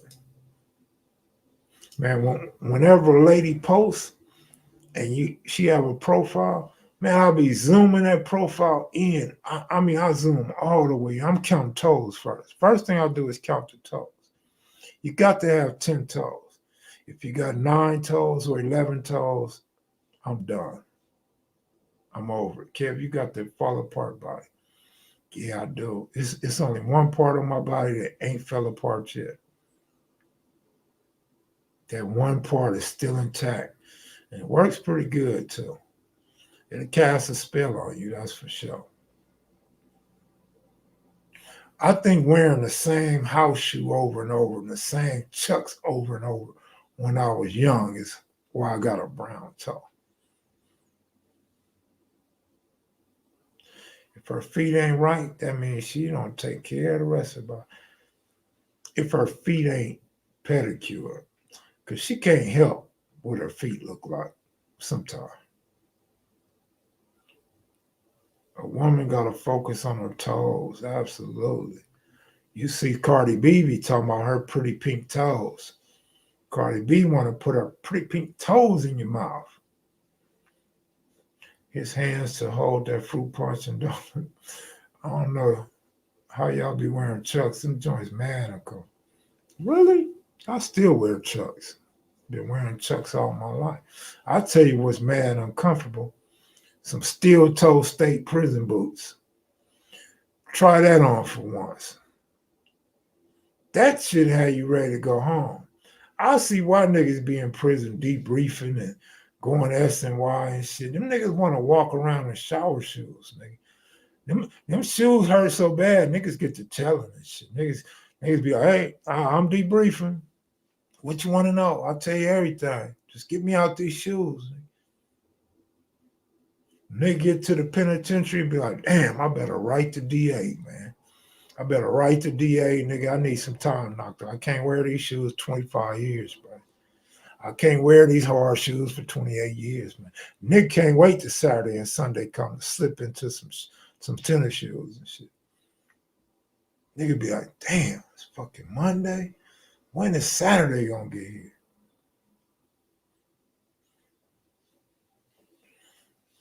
County jail jack flaps. Man, that's cold how they put people in there, man. Timberland boots uncomfortable to me. Snitchy shoes. Not the Anthony Davis body. Well, I mean, shit, Anthony Davis might be doing good if some things work like they work on me. Timberland boots, yeah, the pot was trying to. I didn't hear nobody hating on the Lakers tonight, though. Yeah, they got karate shoes now, right? But I'm trying to figure out why ain't nobody talking about the Lakers tonight. Nobody talking about Ja Morant. Westbrook and LeBron finally showed up. Mm. Right, man. Ain't nothing wrong with no chucks, man. Kick too many sucker busters in the butt. Gotta, oh man, let's go. 49ers. Any more questions? Not as bad as the PIA chucks. Feel like you walk on. I ain't never wore them, so I don't have no idea. But is that your girl, man? Your girl bigger than you, homie. I hope your girl don't treat you like KB girl treat him. Remember KB girl? She had on her sports bra. She slammed this nigga all up in the bathroom shower. Shannon riding for LeBron. Okay. Van, new Chucks. West Coast dudes made house shoes popular. Oh, I would think so. It'd be kind of hard to wear house shoes and Romeos in the snow back east, right? Or in a hurricane down south, right? West Coast dudes used to wear hush puppies like they were Jordans. Yeah, I used to wear Vans. I ain't worn no Vans in a while, man. Last time I wore Vans might have been 7 years ago, man.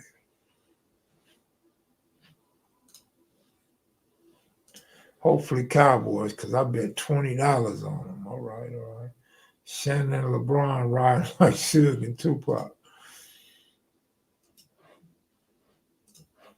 Russ didn't shack a fool. Mm.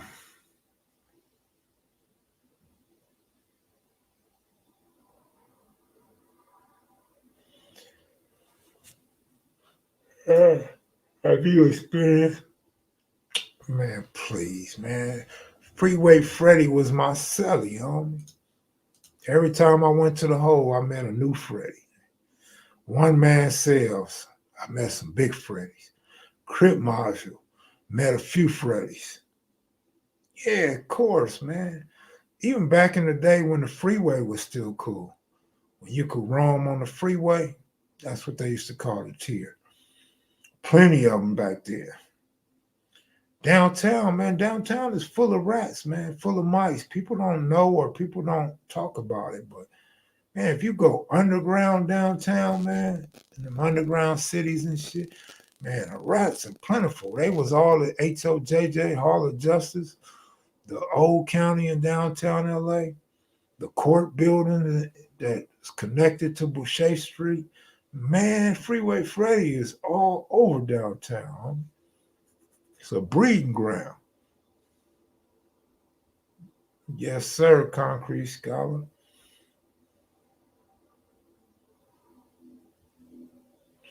Okay, Lady P, I feel you.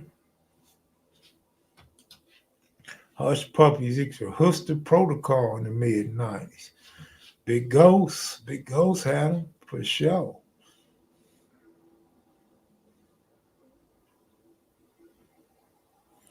New York got big mice. Yeah, yeah, they do. But we New Orleans. Let me see. How about Texas though? When I first pulled up to Texas, man, the raccoons and the possums, man, they look at you like, nigga, what you want? Like them, the raccoons and possums in Texas is gangbanging, man. They hitting you up like, nigga, where you from? They are not scary, homie. They just sit there and look at you, fool. Buy a fresh pair of house shoes and step on the back. Texas got big roaches. Damn. I didn't see no roaches in Texas, though. Down here on Fig in Manchester, behind this Popeyes this time of night. Hey, man, that was a trip when I seen dude from 5'5", C-Mac. C-Mac built up in what was that, Popeyes on Manchester and Fig. I said, boy, if them Hoovers see him over there right now, boy, it's going to be on. C-Mac a fool. Big Kev, if you had to say so, would you trade Carr to the Jets for a second round pick? Depend. So you saying if I was on the Raiders, your Carr got to go. Second round pick? Nah, that ain't good enough.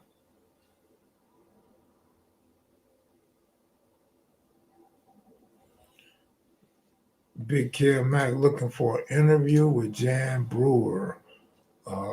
Skip might be the best man for that, or 8-9 on up. They might be. They might have better action than I do.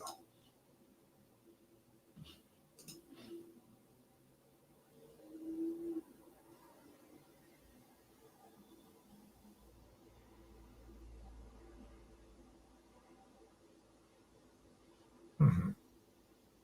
So this is my question: is this strategic? Why is it that county jails throughout the country are full of rats? Like, what's that about? Anybody know? Can you explain to me? Like, is that done on purpose?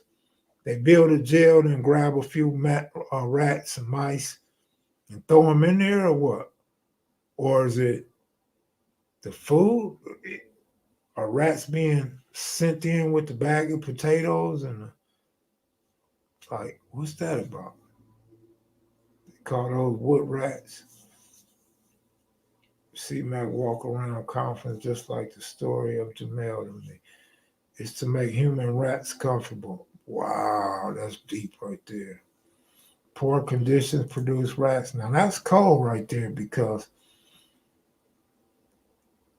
that means they know the conditions are poor, right?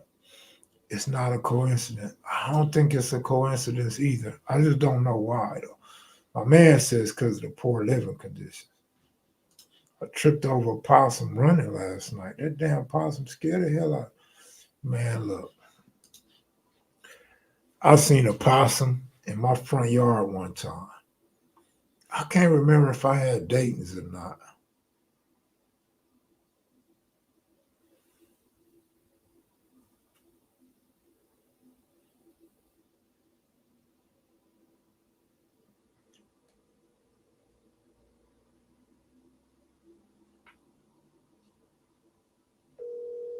All the joints are rural areas. Prison equal food, warmth, and shelter. Hello?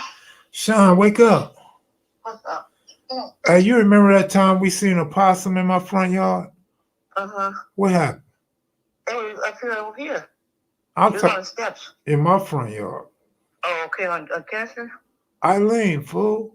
Oh, I don't know. Okay. Yeah, okay. I kind of remember. Oh, never mind. I thought you remember the story. That's all right. I don't remember right now. All right, have a good night. King Poe fact. Possums and raccoons walk down the street casually if you watch them for late. Yeah, absolutely. Yeah, raccoons for sure. Raccoons be like, what you looking at, fool? Sean low-key watching. Woke that woman up. Yeah, I kind of sort of somewhat believe that, but I think it seems like they want to spread disease to us too, man. He said that's how I wake people up too. Aries life, for real though. Right? Possum soup in Florida.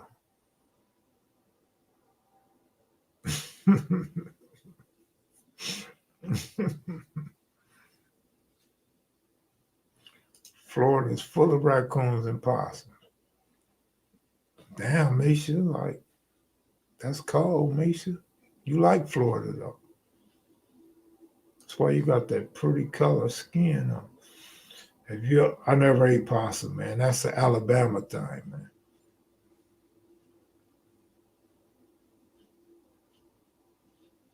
I would have Rockhead cut it up. I bet you somewhere, I ain't never heard nobody say it, I ain't never heard nobody admit it, but I bet you somewhere in California, definitely in the South, I bet you somebody can cardamom mouse and put that in their soup. I bet you they put that in their spread on. Guarantee you. I remember one time in the module, I was in the game module and they bring you your food to the cell, right? I used to love oatmeal. Like, because I'm not going to eat that county jail stuff. I'd rather starve to death. Just give me a Snickers, right? If I have to, I'll cut the Snickers up real good and just eat it all day, just to make it last. I love oatmeal, so they bring the tray. And it's oatmeal in there. Oh, I can't wait to eat this oatmeal, man.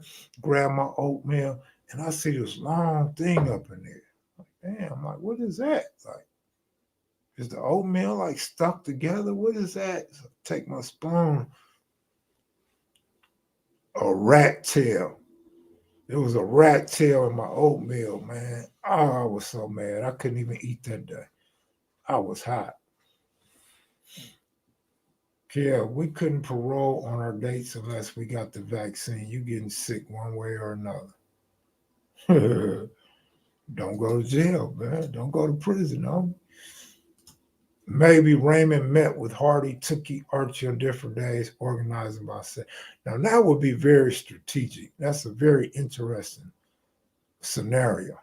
I don't think that's how it went though, but uh, that would be amazing if that's really what he was doing. Like, let me get the 80s, let me get the hundreds, and then Tookie being from the 60s.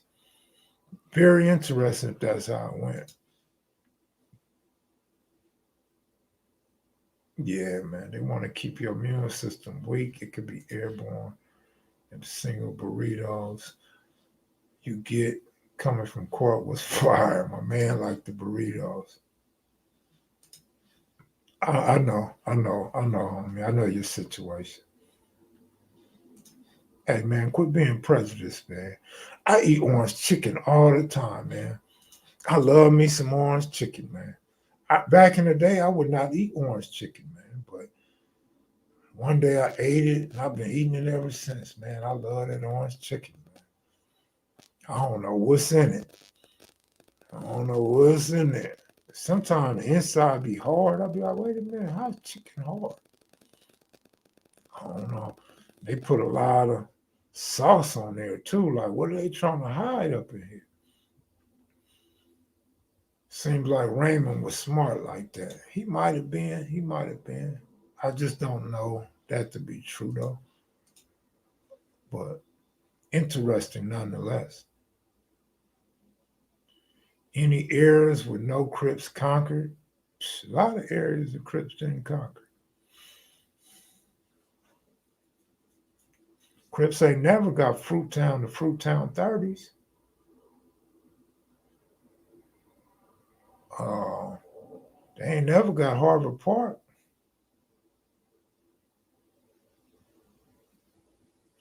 Never got the heart of V&Gs. Never took over the jungle. I mean, come on, man. Never took over Inglewood family's turf. Never took over the Denver Lanes, the Athens Parks, Nickerson Gardens. Man, come on, man. Do you think if Raymond didn't go to prison, Tookie would be claiming to be? Great question. I'm not equipped to answer that question, man. I'll tell you who can answer it, though. Big Jack. I've been telling y'all, man, Big Jack. I don't care who get the interview. Somebody needs that interview. He could go on Melly. He could go on the Hood Postman. He could go on Bam's channel. He could go on Street TV.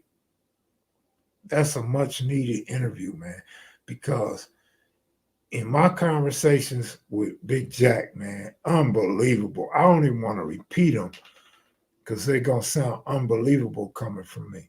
But Big Jack can give firsthand stories because they're his stories.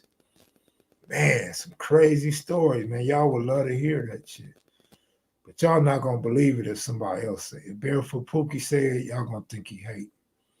I don't even think Cutes know about it. If he do, he don't talk about it. Big Jack holds the keys to that, man. No, I wouldn't. No, seriously, I wouldn't care who get it, homie, because it's a much needed interview, man, before Big Jack check out, man. Big Jack's a credible guy. Big Jack knew both of them. Big Jack hung on the east and the west. Big Jack is older than both of them. Big Jack, man, he holds the keys to a lot of information between Raymond and Tookie relationships. KP Video News, what's up, homeboy?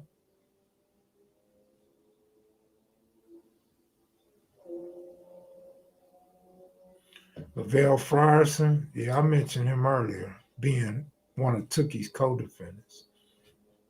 I mean, Pookie's co-defendant. Shout out Eastside Barrio, Lancaster City, Threse. You rocking that number 43, homie. With a green. I don't know, man. I ain't never seen nobody that mix colors more than me. Like, nigga, you didn't know if you wanted to wear green, red, white, gray, black, blue. Like, you just threw on every color you could think of. You might as well put on a rainbow outfit, Jason. Cause that's like me, man. I don't know how to match colors either, man. I just throw anything on. Barefoot Pookie said Tookie wanted to get big so he could go. Oh, Barefoot Pookie said that? Okay, shit. I heard similar. Just ain't gonna sound right coming from me though.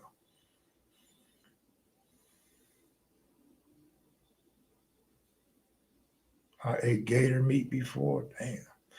Yeah, KMV, that interview only right for you to have. Well, he never gave it to me, so I don't know, man.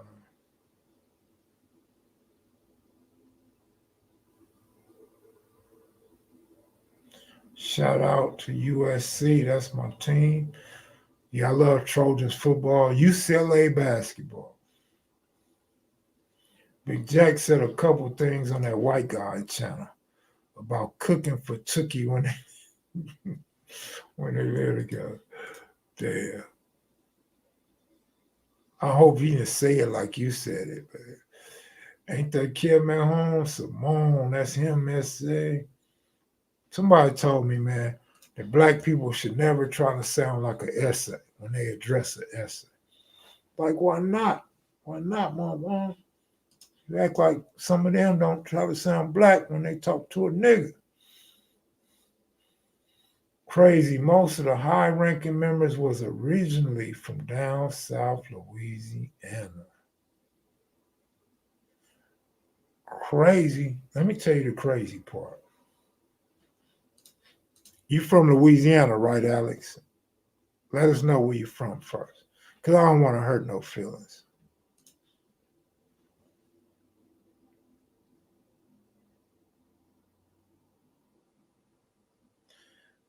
King Poe, that's pretty accurate.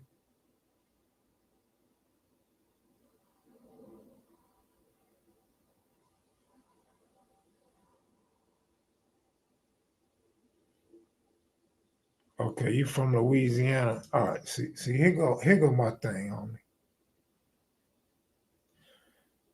Here go my thing. A lot of people on the internet, right? I've even met like two people from Louisiana that say, man, it's crazy that, top Crips, top Bloods came from Louisiana to California, right? Very interesting and there's a lot of truth to that. But my thing is, why do you guys always match it up with gangbanging? Y'all don't match it up with all that foul stuff that go on with them dudes. Y'all don't talk about that. Like y'all don't want to lay claim to that. Like a lot of them dudes, man, that came from out of state ain't A1 outside of they gangbanging, right? Because a lot of dudes came from the South with a lot of heart. That's why they was able to make an impact and be able to get into a lot of shit. But it's further than being part of a gang, man. When they get locked up in jail or they in them boys' homes and stuff like that, they not A1, homie. You feel me? Like y'all don't talk about that. But you hear somebody talk about California dudes, right? We California dudes when we foul. We California dudes when we ain't 100.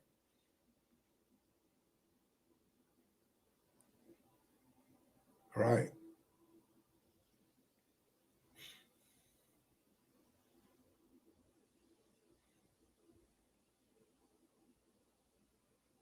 Mm-mm-mm.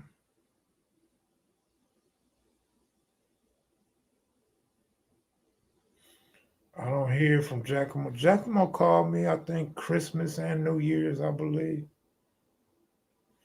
Concrete Scholar, you probably the only one that got that message. I don't think nobody else got the message, man. Right? Okay. My man got the message, but it's foul dudes from everywhere. But my point is they don't take credit for that though. They don't take credit for being foul in California. Right? I never seen it. I never heard it. I never heard nobody say that's what California dudes get whoop de whoop from. They wasn't what we was. Yeah, that's a good point too. So they probably don't understand what I'm getting at, but I don't want to spell it out. You know what I mean? It's on ES News YouTube channel, Kev. Look it up, Big Jack. No, I know which one you're talking about. Wasn't it that Eli dude? I think he was Mexican. I don't think he was white.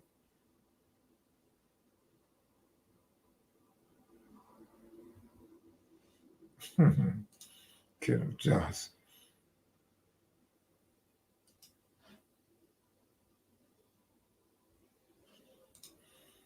He said, but it didn't start in the South. I know what you said. Where did it start? Let me see. We got the East, the South, and the West. We don't talk about the North.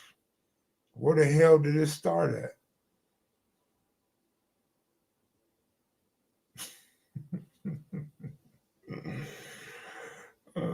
Because they didn't start gang banging in the South either.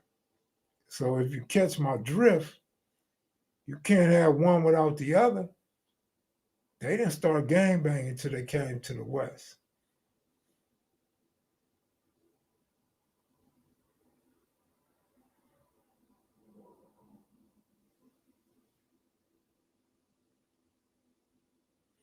Well, Western Ave, I hope you don't leave your block in a bag. You on 9 and 9, I heard that. Five Trey Tune got stories about how common it is in their zone. Right. I hope so too, Kenneth. I sure hope they did.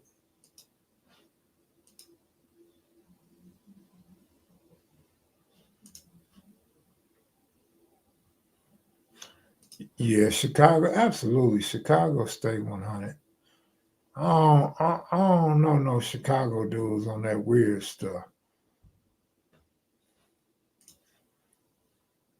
All the dudes I know that came from Chicago to LA and gang bang, all solid, all solid, all solid. As far as the Crips that I know that came from Chicago. See what I'm saying? DJ don't even know. See what I'm saying? That's my whole point. He just made my point for me. Just made my whole point for me. What you say about the South, that the G's, people come from the South and start banging in California. One of the top guys. All right. Okay, pay me 5,000. I'll get you. I don't want to be on Vlad TV. I could have been on Vlad. I could be working for Vlad right now. No, Pookie wasn't on the show earlier. No, somebody did a video about Pookie. Nobody knew Pookie. Pookie's not a co-founder. Pookie's a liar and all that. So no, he wasn't on.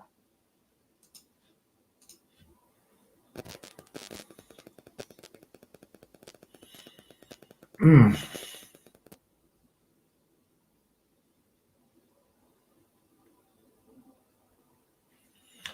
absolutely, King David. Absolutely.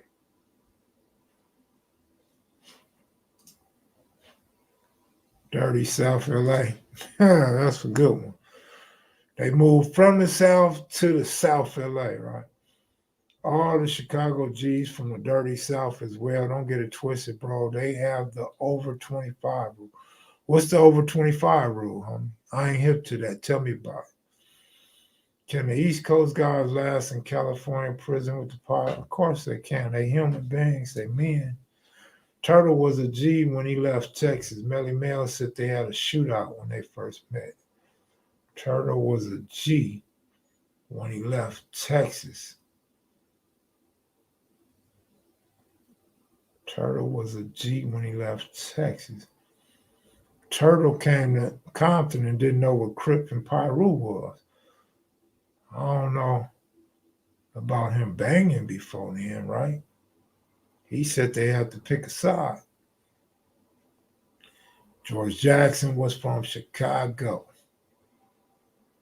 Oh, it's smooth as long as you over 25.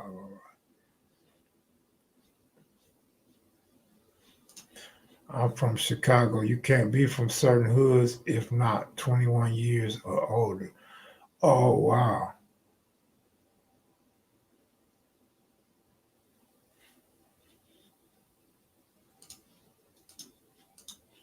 Triple OG Bakeout was talking about Pookie on another channel.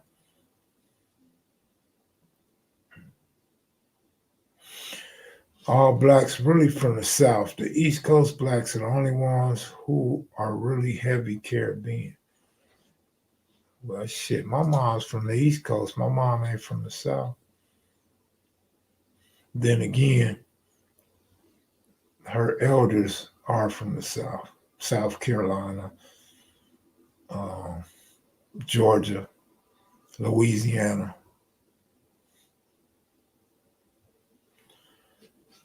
What's up, Jimmy? You my best friend, homie. I gotta use cute. I gotta use cute words, man. You my best friend, Jimmy.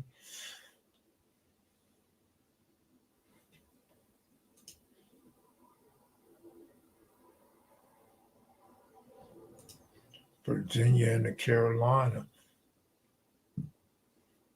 Oh damn, KP video no. That's what I was saying.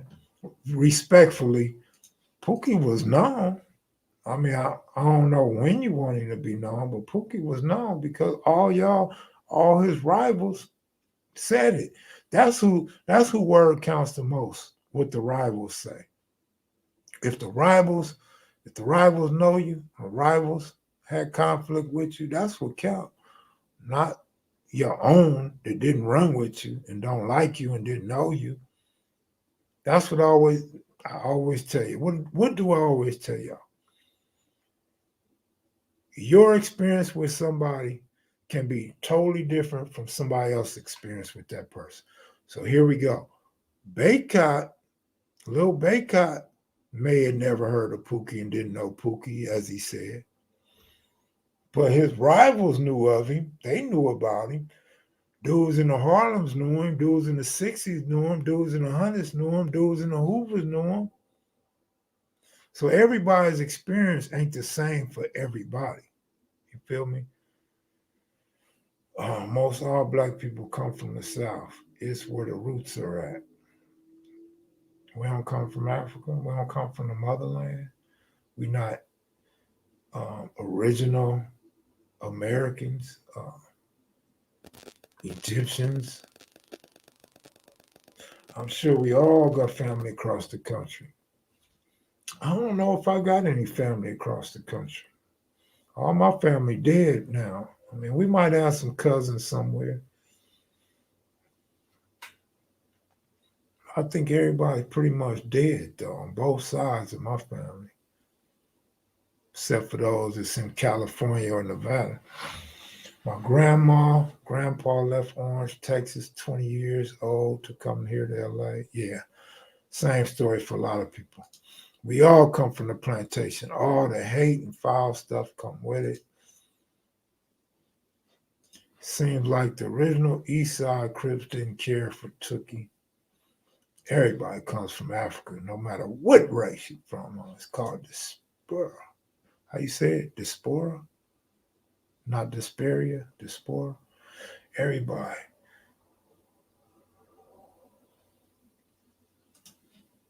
Mm-mm-mm.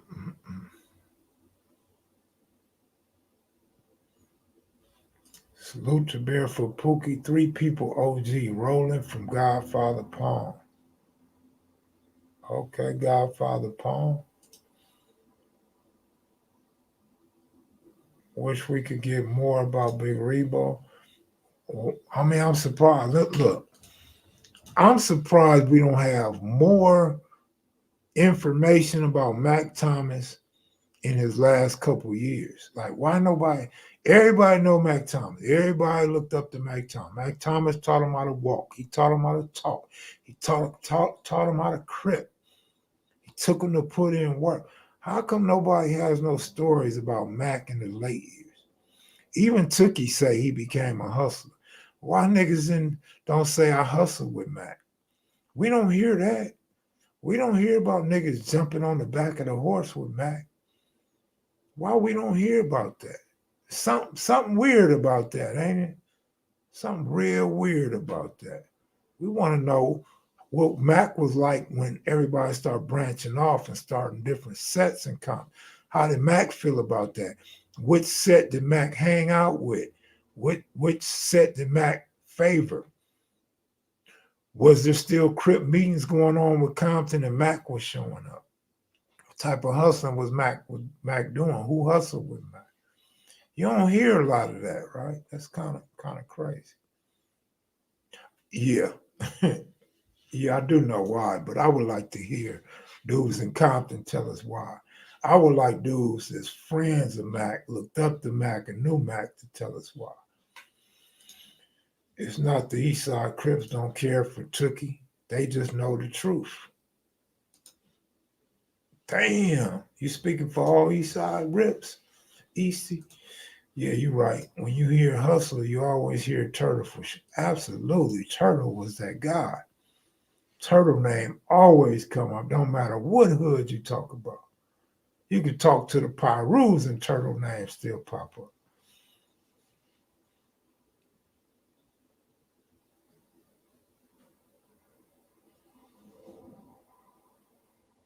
Watts love Took. Compton loves Took. Most of Compton anyway. The east side of Compton.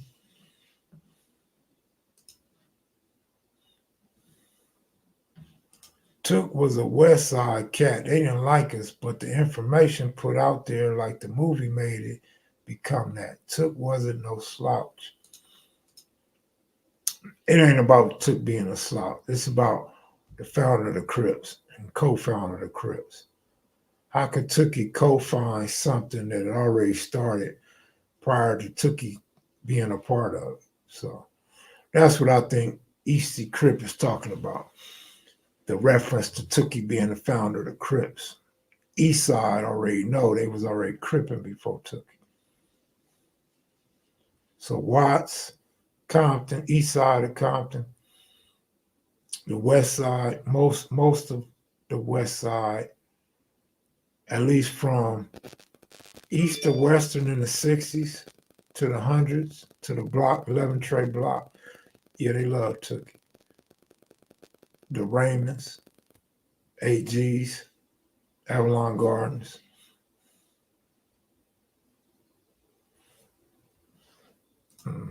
RJ88, man, you sure be hanging out a long time on these streams, man. I appreciate you for listening and your input. I appreciate that.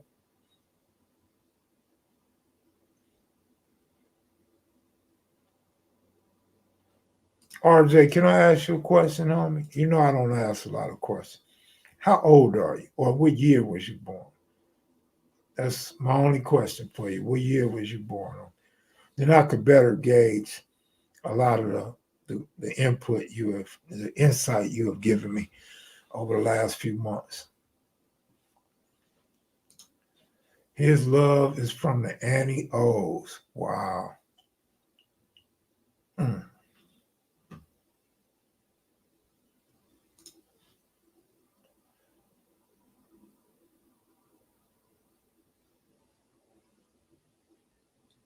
I don't know, man. You're going to have to ask Melly Mel or Bam or somebody. OG Sag.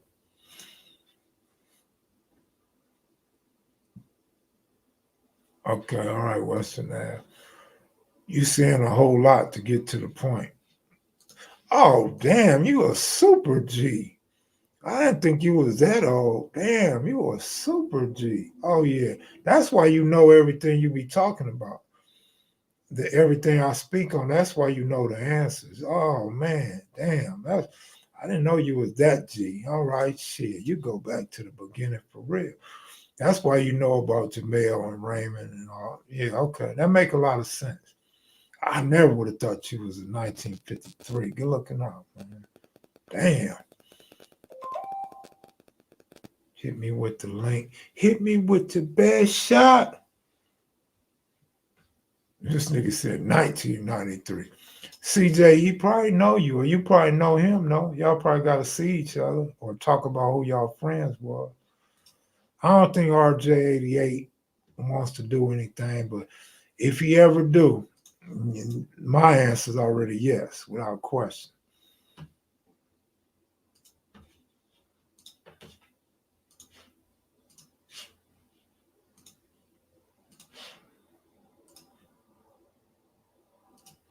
Yeah, I love the 1953, 1955 cats, man.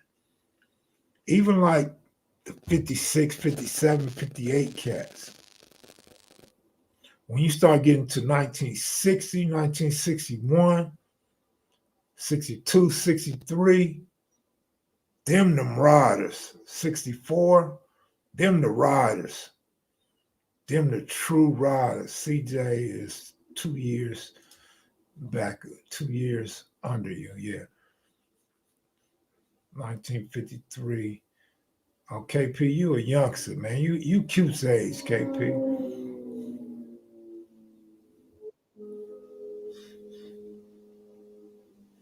Crystal, how much money can I make stripping? Buck, you wouldn't make a dime. I mean, you have to pay people to watch you strip. Niggas walk in, women walk in, see you on stage, nigga. You gotta throw your money to the crowd, nigga. You up there asshole naked throwing your money to the patrons. What's up, KP? What's up, bro? Not So you much. talking my era? You talking my era? You talking about Pookie? Hey, but what's that? An N hat you got on? It sure is, man. I want you to see this. I got one for you, man. This is.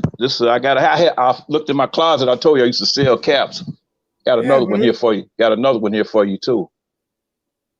all right. I Whenever I like see that. you, this It I kind of. guess I can pay my debt off, huh? Oh hell yeah, Yeah, hell yeah. yeah, Okay. yep, yeah. This is something I had. I had when I used to, for my hat business.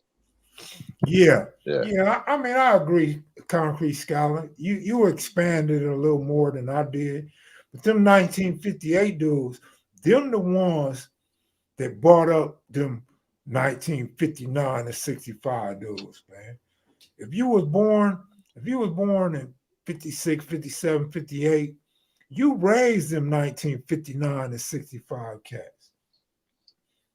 So both of them are really good selective air for sure. I respect them, damn sure respect them. But uh yeah, them RGs, all of them RGs for sure. What up, KP? What you got going on? Oh man, it's all good, man. I've just been kind of coasting around here, man. Doing a little mechanic work, man, on working on my cars and stuff in the garage and you know, trying to stay out the way, man, like I always say. Trying to stay out the way, Jack. Mm-hmm. You know. But yeah, man, I can when it comes to like stories about Pookie, I didn't hear what Bako had to say about it. Mm-hmm. But Baycott, whatever you want to call him, but I know that Baycott stayed like in the 80s, I believe. Yeah, A I Train believe gang. he was from the 80s. Pookie was from the 100s. Mm-hmm. Uh, but Pookie, he was out there for real. He was out there for real. I don't know why anybody would say that he wasn't there from day one. Well, if not day one, day two, because the story that he told about the Inglewood Crips being Crips before the West Side Crips, I lived in Inglewood and I didn't know that. Mm-hmm. You know, so but I do remember the Smaks when I was in junior high school. The Smaks, because I went to Monroe, and the Smaks were over at Henry Clay, which was on 120th off of Western, and I knew about the Smaks then, and I was like in the 8th grade because junior high school in Inglewood goes up to 8th grade, and in LA at that time went up to 9th grade. Mm-hmm. But yeah, I remember them Smack dudes back in the day, man. They used to wear these little T-shirts, man, called they had the frog on it from the cereal box, the Dig'em Smack frog that they got from Kmart on 100 or up there on Western and Imperial. Mm-hmm. They had a thing on it that said Smack on it. Well, you know, I don't know if that's the original shirt or the second shirts. You know the Lucy, Charlie Brown. Yeah, the Lucy and the Charlie Brown with Yeah, the when she right, kissing, right. trying to There you kiss go. somebody with the smack Right, on it. I know right, that too. right, Yeah, right, yeah. But they used to wear them Dig'em smack shirts too. right. Okay, I got But you. yeah, because we used to go to that bowling alley up there right next to Kmart up there on 100, right off Imperial and Western. Yeah, And at that time we wasn't having no problems with them, but uh, that was a hell of a story when he told that story about had them guys getting into a fight with Kenny Robinson and Michael Christian and them up on Western and Imperial. hmm. You know, That's why me, Mike Christian need to come out and tell his story before it's too late. yeah, he needs to, man. But I don't know, man. Some of these guys just don't want to talk like that. They got too many other things going on, and you Yeah, know, they yeah. living their life, man. From my understanding, it's his girlfriend. He don't Oh, too okay. much want to put that out with his girl, but I talked to him at Melvin Hardy's funeral. And we talked on the phone. He never said he wouldn't do an interview. He's Yeah. actually leaning more toward doing one than not doing one. But Right. he Right. was supposed to be writing a book, and I think he probably wants to put the story in the book first. Oh, okay. I feel you. I feel you. Hey, that's my But guess. yeah.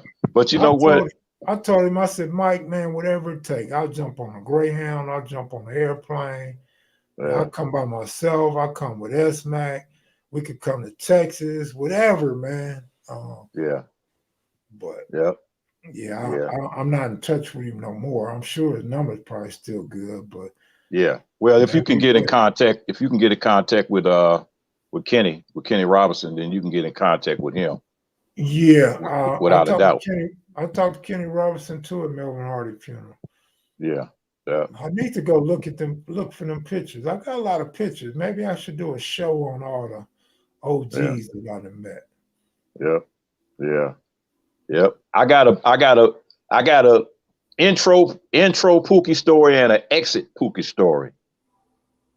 The first time I ever come into contact with Pookie was when the Crips came to Inglewood to Darby Park. They made the attempt to turn the dance out, that Tom Cross record hop that we had. That was in the summer of '71. Uh, barefoot for real. Never had shoes on.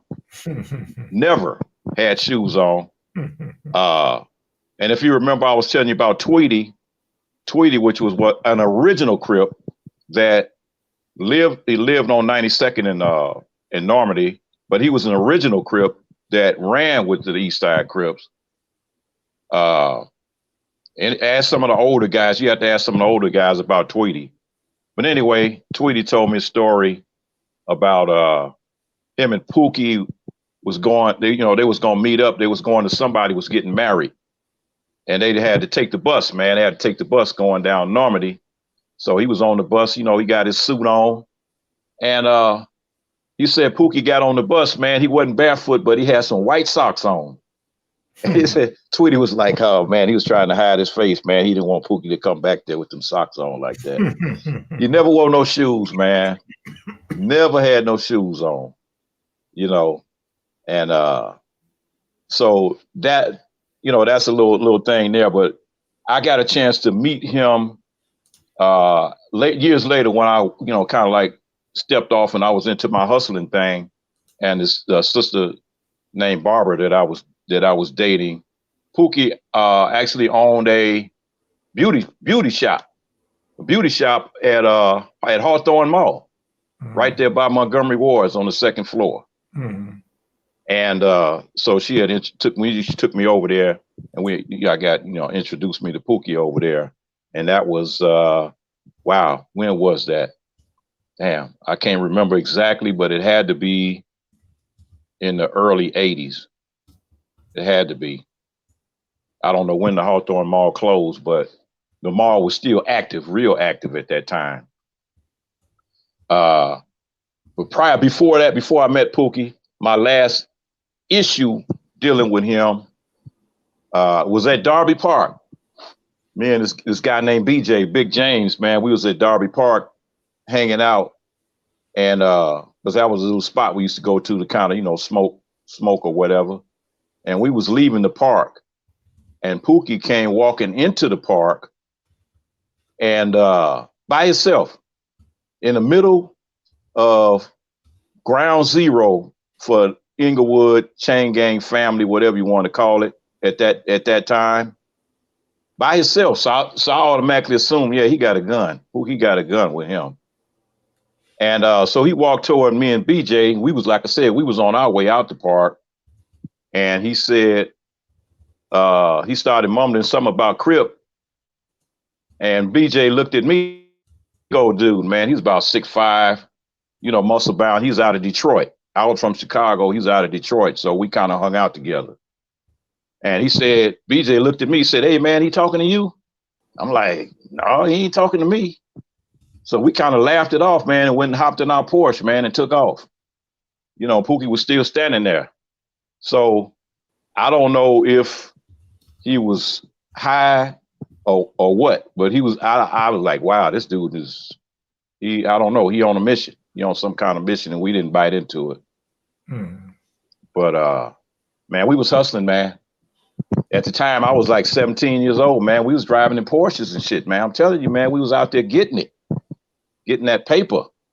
I was done with the banging, I focused on my money, man. I had kids and shit too. I'm like, yeah, about getting my money. Right. But I never had no physical altercations with him personally. I know guys that did. From the chain gang. Ronald Carr was one of them that him and Pookie used to get into it a lot.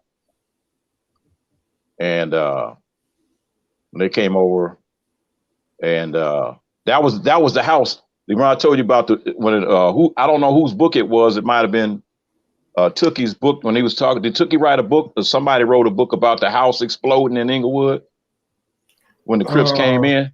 Yeah, I think that was Tookie. I'm not sure. I think that was Tookie. Okay. That house, that was Ronald Carr's house. That was at Ronald Carr's birthday party. That was already totally packed. When the Crips got there. So when they came in, people panicked. And, a cat did get pushed through the plate glass window on the front. And, but I don't know, man.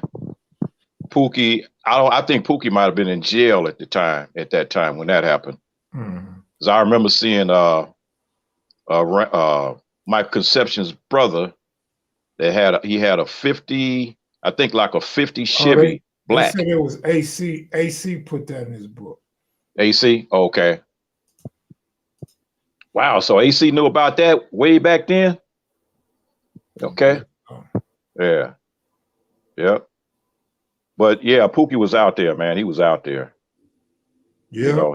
His name was ringing in the streets. And him and Pookie and Michael Conception was the two guys that I used to see a lot together. A lot. Yep. And Pookie with Michael Conception was walking at the time. And them two guys have kept up a lot of hell, man. Yep. We're looking out too, Pretty Kenny, and thanks for the comment, Roy Smart. Yeah. Yep. Did you ever see that Arsenio Hall show when with Pookie and Mike Conception on there? I don't think I did see that one. Yeah. Okay, they had Mike Conception on there. Pookie was the one that pushed Michael Conception onto the stage in his wheelchair. Okay. And Arsenio Hall interviewed him. All right. Yeah. Oh, Pookie. I was on TV with Pookie back in the day. Yeah. He was active. He was pretty active, man. So anybody say that he wasn't in there from, if you really chop it up and you say, okay, a lot of guys really get technical and they say, okay, who was there from the beginning? All right. You can't say he was there from the East Side, because the East Side started everything. Raymond Washington and his boys started everything. The guy Tweety I was telling you about knew all of those guys from the East Side and ran with a lot of those guys from the East Side. So even though he lived on the West Side, but you got to remember that most people that live on the West Side immigrated from the East Side. So they had a lot of connections and a lot of friends that still live there. It's you know, so now I would probably go out on a limb and say that Pookie was there when the West Side Crips were created. Right.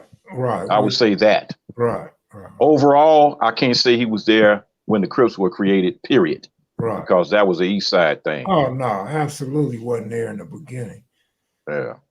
He'll tell you though. He come from up under Raymond Washington. Yeah. But that ain't that far off though. That's not really that much a period of time. No, it's not. You know. Depending on who you talk to, it's only a 1 to 2 year difference. Yeah. And And age-wise, they're only 3 years difference in age. Yeah. And that time went by fast, brother. Yeah. That time went by really fast. You know, LA exploded. And I'm, you know, because it had always been gangs to my knowledge. Mm-hmm. I had a friend of mine whose brother was a gladiator back in the day. Mm-hmm. And he used to tell us a story about the businessman and, you know, and the Slausons and all that. Mm-hmm. And so that was like, you know, one of my, you know, guys that I looked up to, one of my mentors and everything. But at that time, he was in his 20s and he had walked away and was, you know, raising his family. Mm-hmm. You know, he used to take us to Dodger games, man, you know, back in the day when we was in junior high school. Mm-hmm. But, you know, so the gang lifestyle was there. Just even talking with, you know, just like the interviews with Craig Munson. I mean, he'd tell you that, you know, that the Avenues was already there mm-hmm. before the Crips. Mm-hmm. The Brims was already there before the Crips. Mm-hmm. You know, one thing though I will say is that when they start talking about the blood situation, they never mention the Inglewood gangs, and I believe the Inglewood gangs was there from the beginning too, because we, you know, if Athens Park, if we were aligned with Athens Park, the Denver Lanes, APB, Denver Lanes, and Pyrus, but we never aligned strongly with the Brims. And that was something that didn't happen, but we knew them, but we didn't, you know, we wasn't like, you know, hanging out with them and stuff like that too much. Let me ask a question. Do you think it had anything to do with you guys being from Inglewood, that you guys felt like, you know, we from Inglewood, we do our own thing? No, I think it had more to do with cats being young and have no transportation. Because you got to remember, man, when I was in that shit, I was like, what, 13? Mm-hmm. We ain't got nobody got no cars and stuff. So we just like riding the bus going places. So we wasn't about to get on the bus and ride all the way over to, you know, to hang out with, you know, with the 40s or whatever. But I did move into the 60 Six Deuce Brim neighborhood. I stayed on 64th and Harvard, right down the street from Harvard Park. So do you think the Brims was too old to be going to Inglewood to hang out with some younger cats? Not really, because a lot of older cats did hang out because they just liked our style, you know. Mm-hmm. They liked how we carried ourselves. And that's how I made a lot of my connections, man, because the older guys took to me because I was a younger dude that was out getting my hustle on, you know. And I think they just like Nasty Ed and Dirty Red. Yeah, well, Nasty Ed, Dirty Red, you know, Big Brew, Jan Brewer. Oh yeah. You know, these guys, you know, their names rang out because they were, if guys that was active, but you got other cats that was just always at 10, always on 10, you know. You know, I wasn't one of those guys that was always on 10. You know, I knew when to have a 10 and I knew when to bring it down to 5, you know. Cause that's how I don't know. I guess I was like the James Bond of the chain gang. I could get into places them niggas couldn't get in because they was too busy focusing on that hate and that, you know, like I said, they be on 10, I could smooth walk in because I just blend in with everybody, you know, and I made friends easily. Mm-hmm. So, you know, some cats, man, just come in, you know, you come in like a bear, man. Then you got another cat that got that testosterone jumping off too, and something's getting ready to happen. It's a time and a place for everything. You know, that's just the way I looked at it. Plus, if it was any girls there, my mind was always on something else. You know, shit. You know, good talk to these chicks over here. But yeah, I think like I said, I did get a chance to meet Big Country. He had a cousin that lived in Inglewood, Michael Ingram, and his big brother, Pastor Billy Ingram, is related to Big Country and Little Country. Mm-hmm. So he's a very, very well-known pastor in LA. But you know, hey, it's a small world, man. Mm-hmm. You know, LA is smaller than you think. Yeah.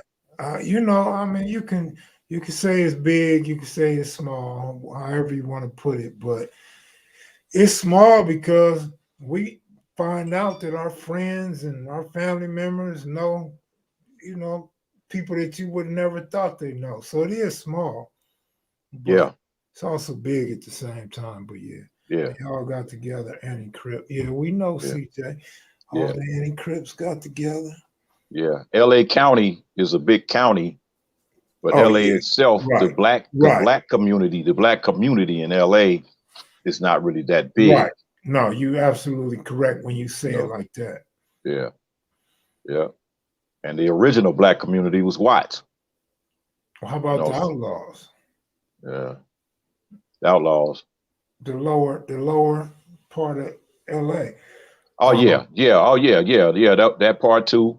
Yeah. And I mean, historically, even the Venice was a black, you know, had a lot of black people over there that I think people in Watts didn't even know. Didn't even know they was there. Actually, yeah. Venice and Santa Monica. Yeah. Yeah, they go way back, man. That's where people was first settling, man. Yeah. Yeah, they go way back. They're trying to get them out of there now, man. That gentrification is kicking in. That property then went up. But yeah. LA is a you have to be able to maneuver when you're dealing with LA because it's, you know, it's just like landmines everywhere. Like I said, I hung out everywhere, man. Mm-hmm. You know, and just like you stayed in the 60s, I can tell you something that you remembered from my recollection of living in that area. Because like I said, I stayed on 64th and Harvard, man, me and my girl. Right there. As a matter of fact, that swap meet wasn't even a swap meet then. When I was there, it was a factory. It was a big old factory over there. Oh yeah, absolutely. Yeah. But that every morning, Kev, summertime, you got your window open. First thing in the morning, what you smell? That damn bakery, boy. That shit be smelling good to the motherfucker. Boy, that Hostess Bakery, man, had a whole neighborhood lit up. God, that shit used to smell good. We go over there on that day, they had a discount and load up, man. Load up on, you know, Twinkies and pies and cakes and bread and shit. Yeah, that little store. But only thing I didn't like about that area was that doggone helicopter, man, used to fly over that house every single night, going over there to fly over Harvard Park. Man, that's how you know you in LA. Man, every night, man, even on Sundays. That fucking helicopter. Man, I remember I went to Memphis. I went to Mississippi. I went to not Nashville, but one of them other cities in Tennessee. And I just knew something was different. I couldn't quite figure it out. The very first moment I made it to the house, I realized it was the helicopters. Yeah. That noise come right back to you, man. Yeah, man. See, I was used to the noise living in Inglewood, man, having all them planes flying over. Yeah. But that helicopter noise was different because that copter flew real low. Yeah, It that's flew what I'm low. talking about. It gets Yeah. irritating, man. Yeah. And that's what it was for. Yeah. It was to irritate the hell out of people. They wasn't flying over Beverly Hills or doing none of that shit. That shit was always flying through the hood, over the hood. Hey, you know what would be a gold mine is if we can get tapes of the helicopters flying over LA, because there's this one gang documentary, and the pilot is talking over the radio, and he's saying it's not even dark yet, and the gang violence is getting started already. Oh yeah, I okay. can imagine a conversation like that all the time. Yeah, yeah. That's what they wanted to happen. They get paid big money, man. They didn't want to see the truce in LA because they was making all that overtime money, and you know, locking folks up is big dollars. That's $1 billion industry. Mm-hmm. You know, they didn't create private penitentiaries for no reason. That's just there for a reason, man. That's for profit. Mm-hmm. You know, back in the day, somebody family could send you a box of, with some sardines in it and some food. Shit, you can't get that shit no more. You have to buy the box from the prison. Mm-hmm. So all of that stuff, man, you got to pay to talk on the phone. You got all that stuff is business. It's a business. They make a lot of money off of locking folks up. Of course. So young people that's watching this show right now, y'all got to listen. To them, you're a dollar sign. That's what you are, a dollar sign. And it's just like they put you right back in slavery again. So keep your freedom. Keep your freedom. Protect yourself like a man. Put your dukes up. Yeah. Put the guns down, cause that shit right there ain't gonna get you nowhere but in the penitentiary or dead. We've been getting a lot of new subscribers lately. What's up, Sydney? They put the drugs in the streets to get us locked up. That's exactly why. J. Edgar Hoover this is what J. Edgar Hoover did in 1968. Now all these papers are documented and you can find them. When the white hippies cross country were getting arrested, they was out there, they were protesting the war. They were smoking weed, taking all these different drugs and stuff. And the white people was getting arrested like crazy. But the politicians and these people and these kids' parents petitioned the government to do something to stop arresting these hippies.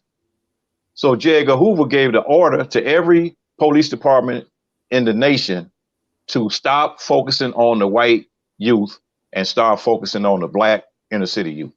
Start arresting them and let the white kids go. Right to this day, that law is still in effect. And if you go to any jail or any prison, you'll see that the white numbers are low, very low, extremely low. They let them get away with crimes all day long. But you can't get away with a traffic ticket. It's all about that. That was in 68, brother. This 2023. And the same stuff is still going on. When Bill Barr approached Congress and with the proposition to create private penitentiaries in 1990, the shit went up from 200,000 people in prison all the way up to like over 1 million 5 years later. Now I think it's up to almost 3 million people, man, in prison. Like, come on now. It's about the dollars and the cents. Yep. Destroying the black family. A woman, nobody pays attention to the woman that's left behind with the 5 kids. They don't care. They could care less about them. He just took the daddy out the house, the guy that was bringing the money in the house to feed the kids. Absolutely. So now they substituted that by start giving them that little welfare money and the little peanuts and the little food stamps. Mm-hmm. But then some of them got too comfortable with that. Mm-hmm. And that ain't nothing but peanuts. You can go out and get a job, make more money in 1 week than what they give you in a month. Right. What's up, Ronnie Mac? Looking up. Yeah. But yeah, man, Pookie was out there. I don't care what nobody say. I'll tell you that from, man. I mean, that's a fact. That's what I tripped off that. Yep. Like my thing is, and it don't matter what I think, but if you're gonna put somebody down or call somebody out for lying, at least come with facts. Don't Right. mix in what you think without researching it. You know what I mean? Right. But that's personal though, Kevin. That's It was personal, personal. Kevin. It was That's personal personal. for sure. You know. And it happens within that personal shit happens within gangs, just like it does with anybody else. You know, with any other people out there in the street. You know, you got a cat that y'all supposed to be riding together, but you don't like him because he got a car and you don't. Right. You know, he got a pretty girl and you don't. You know, he just likable and you not. You know, so Right. it's a lot of reasons, man, people have to hate you, but the bad part about it is a lot of times those people that don't like you on the inside are the ones that's patting you on your back, standing right next to you. I sure hate I don't have my notes, man. I took so many notes from Melvin Hardy. I probably got some in storage, but I wish I had them right. Like, because I used to just write shit down and throw the shit away, but I used to have Hmm. tablets full of notes from Melvin Hardy with Yeah, roll calls and all kind of shit. I wish I would have yeah, kept up with all this stuff. yep, yeah. I tell you some guys that was out there that people don't really talk about much. That was Erskine, O'Neal, Sweetback. I mean, Warlock, because people know about Sweetback, but Warlock. You don't hear people talking about him. Bimbo, Well, Buddha. Warlock, everybody speak of Warlock in good light, but yeah, not no history though. Hmm. But yeah, Warlock was a big Warlock's dude, man. That he cat a was big muscle dude. bound. He was He's a big still a muscle big bound dude. cat. Yeah, Huh? he's still tall as hell. Yeah, Warlock is cool as hell. yeah, Warlock was one of Tookie partners. Warlock know a lot of stuff too. yeah, yeah. See these. I seen Warlock, Pookie, and O'Neal get into an argument, man. Yeah, okay. My respect for Pookie grew large when I seen that incident. Yeah. As far as fighting and as far as knowing his history. Hmm. I'm not gonna repeat what was said, but Right. That's not necessary. yeah, But yeah, them guys were Pookie, they were some big dudes, man. You know, yeah, like Erskine and O'Neal. yeah, Uh, those guys were, they was out there just like Bub, like Bub, was out there too. But telling you, man, it's been a lot of people that came and went, and it's really weird that you only hear about certain names here and there. But a gang is not a gang by one person or two people. Gang is a gang by the numbers, the numbers, and it's like different levels of gang activity. Uh, but like I said, a gang wouldn't be a gang without the numbers. This just some cats are just more active in what they do than others. right. Yep. Some cats want to be known. I didn't want to be known. So Yeah. it's like, yeah, some guys want to be known. They want their name out there. The older guys taught me to be quiet with my shit. Hmm. So it's like, yeah, okay. So that's why I say I was a James Bond of that bullshit. I could infiltrate and get in and out Right. and never had to worry about it, man. But, except for the local cats that was in my immediate area that knew what the fuck I was doing.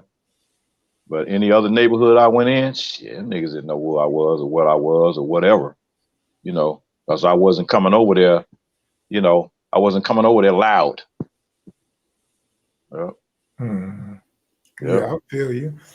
yeah, Back then, for some people, people treaded lightly and didn't want to be known. A lot of people didn't take pictures back then with the gang or throwing up gang signs.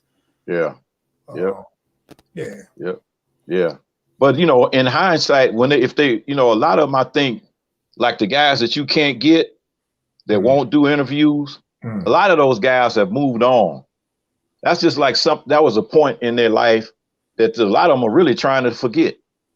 You Yeah, know, I understand that. I yeah, believe some people hide behind that excuse though, but yeah, you um, know, because Okay, I'm gonna give you an example. If let's say there's this OG guy that was way out there, and now he done changed his life. He don't want his kids and grandkids to know what he's doing, but then his old homies still come over. Yeah. They drink, they bag on each other.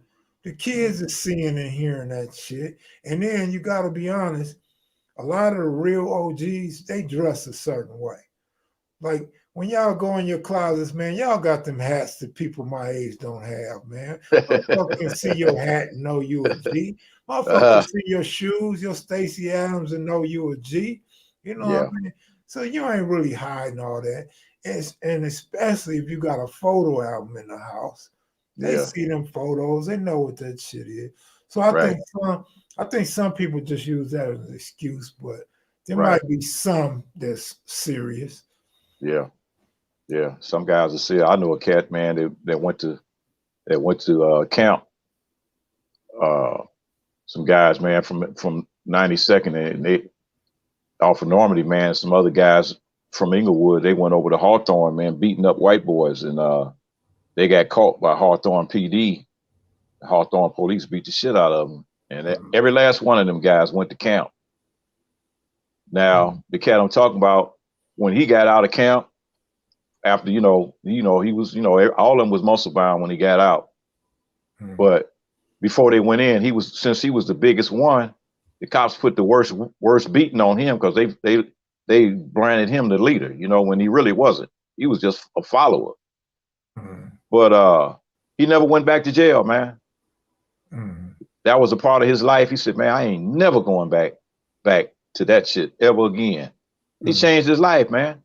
So I mean, we was in high school at the time. And so he walked away from that shit around the same time I walked away from the shit. Yeah, well, that's good if you could walk away early. But some of these guys, man, they didn't walked off some years in prison. Like, well, your kids must not have been coming to see you because y'all would have took pictures in the visiting room, and they would still be able to see and remember that.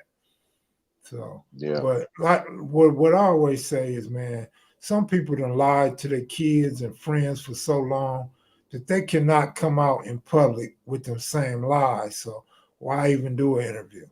Oh yeah, you got that too. You got that too. About cats got some made up shit, Right. Made up shit, and trying to put their names in shit that really didn't exist.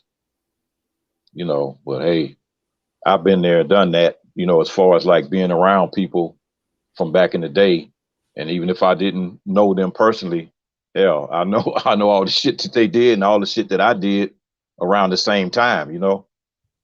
So like the cat you asked earlier, he's like what, 3-4 years older than me. So but still, we probably still know some of the same people if he was around at that time. Yeah. It was reputation meant something different. It meant something different back in them days. A rep back in the day, back in the 70s, man, meant you left a motherfucker alone. A rep these days mean you gunning for that sucker, trying to kill him so you can get a rep. What you think is a rep. It's a different thing, man. We just carried ourselves. We had a different code that we live by. Yeah. It's all street code, but it was just a different code. Probably the dumbest code in the world, man. The shit that we done took to heart. Right. A lot of made up shit. A lot of made up shit and made up rules and fucked up rules. Some of the people making up the rules or enforcing the rules was the ones that broke the rules. Exactly. They're the ones that broke the rules the most. Yeah. Shit. Yeah.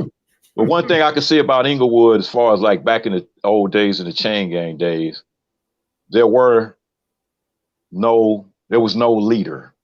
And that was something that you could say that the Crips had Raymond as a leader, overall as the Crips. And then he was the face of the Crips. And then Tookie and Jamel became the faces of the West Side Crips. Because wherever you saw Tookie, you saw Jamel back at that time with that little era that I'm talking about. So it's just some people that became the face of things. I would say that Dirty Red and Jan Brewer became the face of the chain gang and the family. Mm. They were the face, but there were no leaders. There was nobody barking no orders, telling you to do this, do that. That shit didn't exist. Not when I was there. It didn't exist. Yeah, you know, because everybody, you know, I was appointed to be a leader of the baby chain gang, but you know, that's just a title, man. It don't really mean shit. You know. Yeah. The baby chain gang. Yeah, I had about I'm gonna say about 40 dudes under me. You know, Pookie Nam was really baby Crips, right? Yeah, they had to be if they was over at Henry Clay. So they was the original baby Crips. Exactly. And those are the only real baby Crips it is, as far as I'm concerned. Yeah. And that was the original ones. Yeah. They just dropped the baby as time went on. Exactly. And that's what happened with me and my cats. It was we didn't stay baby long. Right. We didn't stay baby long. Shit, not at all. You know, because we was more active than the older niggas was. Shit, which wasn't really nothing but a year, maybe 2 years older than us. So how we gonna, you know? See, that's what I was saying earlier. Yeah. Your age group, y'all, you know, y'all was kicking up dust, and then that age group after y'all was kicking up more dust. And you know, whatever happened after that happened. But then if you was born in like 55 to like 64, man, y'all was some dudes. Man, look, we was learning on the job training. Yeah, of course. That's what that shit was, because we was making mistakes and just running buck wild, just some young cats buck wild with, you know, doing whatever the fuck we wanted to do. Yeah. And anybody that got in the way, they was just in the way. You got to move. Yeah, that was the problem. That's where we went wrong, though. Yeah, that's when we went wrong, because black people were united. Black unity, black, you know, when James Brown had the Say It Loud and Black and I'm Proud record, that it was so much black pride. You know, people, you know, we was loving being black. Yeah. Prior to that, if you call somebody black, man, those were fighting words. Man, y'all had Flip Wilson, man, 1970. Y'all had Soul Train.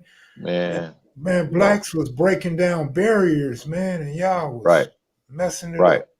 Black was breaking down barriers, and black people owned businesses. Yeah. And I'll say it again, in LA, from Central all the way to La Brea, man. Business, I'm talking about gas stations, stores, beauty shops, barbershops, you know, little stoop markets, little stores in the hood, shoe shop, the fish market. We own all that shit. And it's all gone. You know, it's all gone now. My homeboy's father had owned that Chevron gas station on Florence and Normandy for years. And I think he sold that to some Koreans when he sold it. Yeah, I think people don't talk about Lil James too much, because Lil James really, he's one of them that KP said, man, they don't want the spotlight. They don't want to be known. Lil James plays the back, real smooth guy.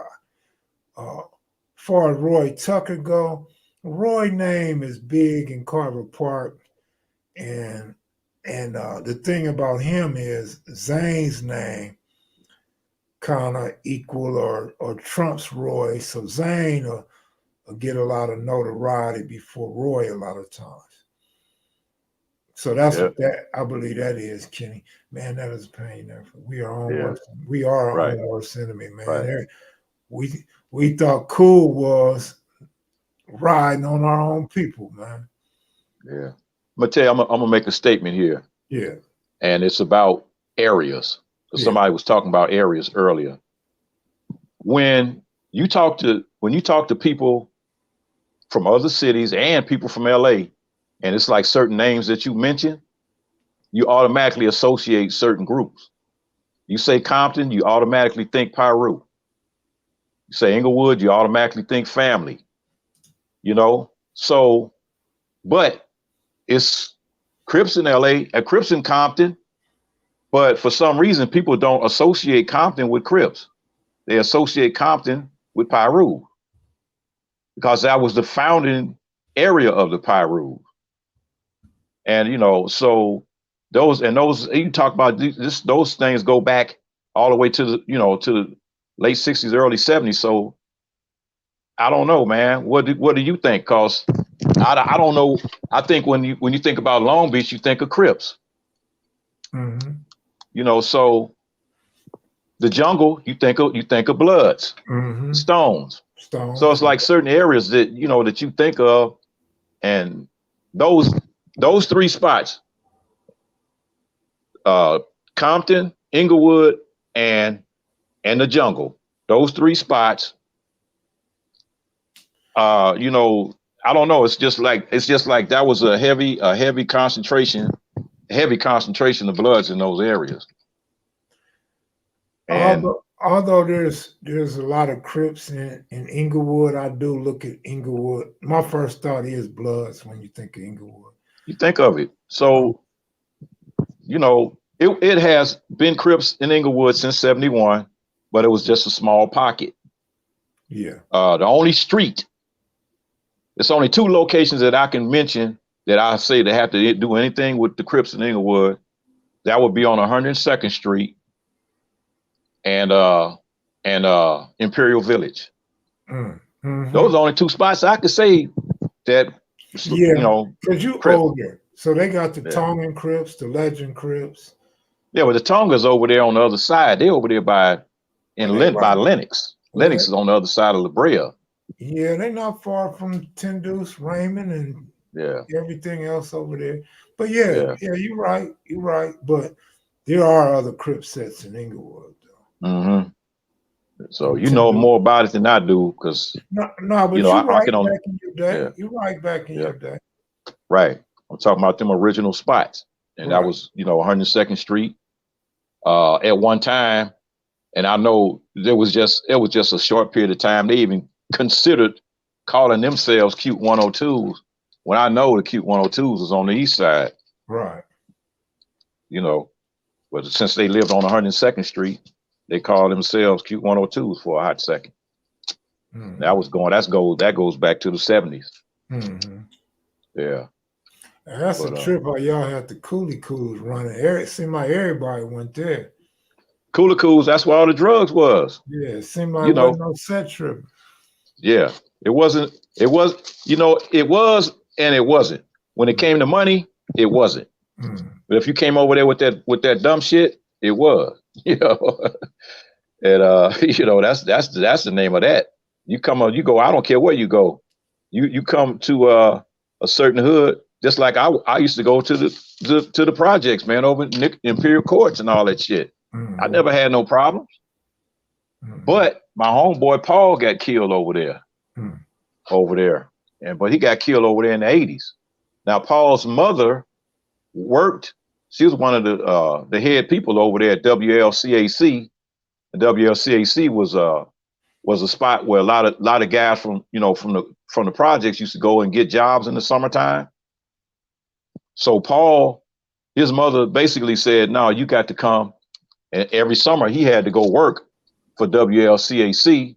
So he got a chance to meet a lot of the guys from the east side and a lot of guys from Watts and from the projects.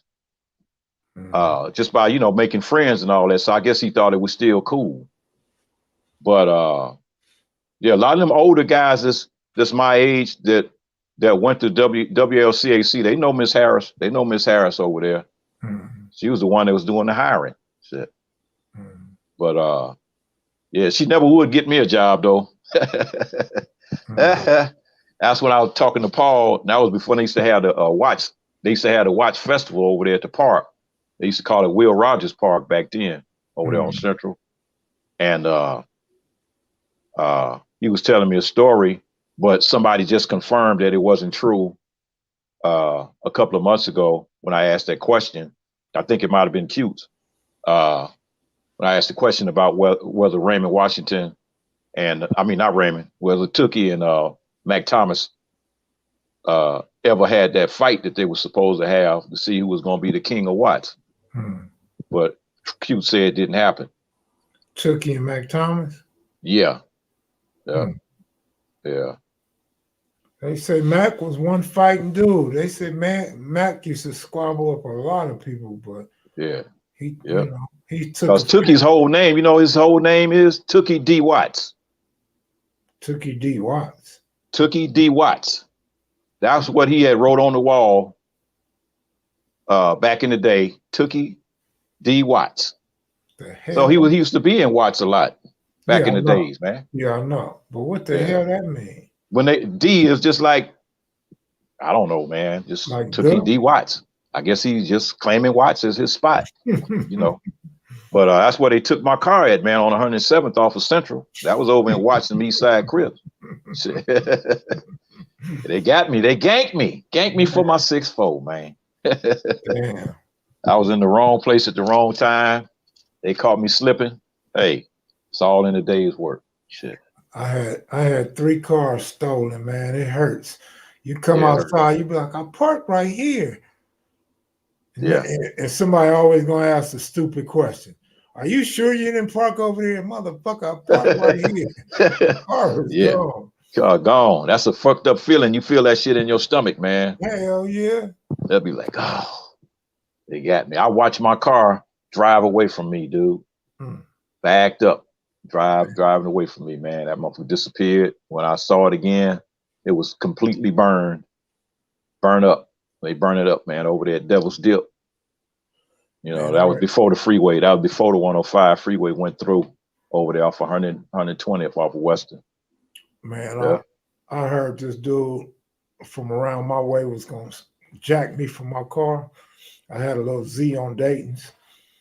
And when I heard that, I pulled up, left my car on, key in ignition, door open.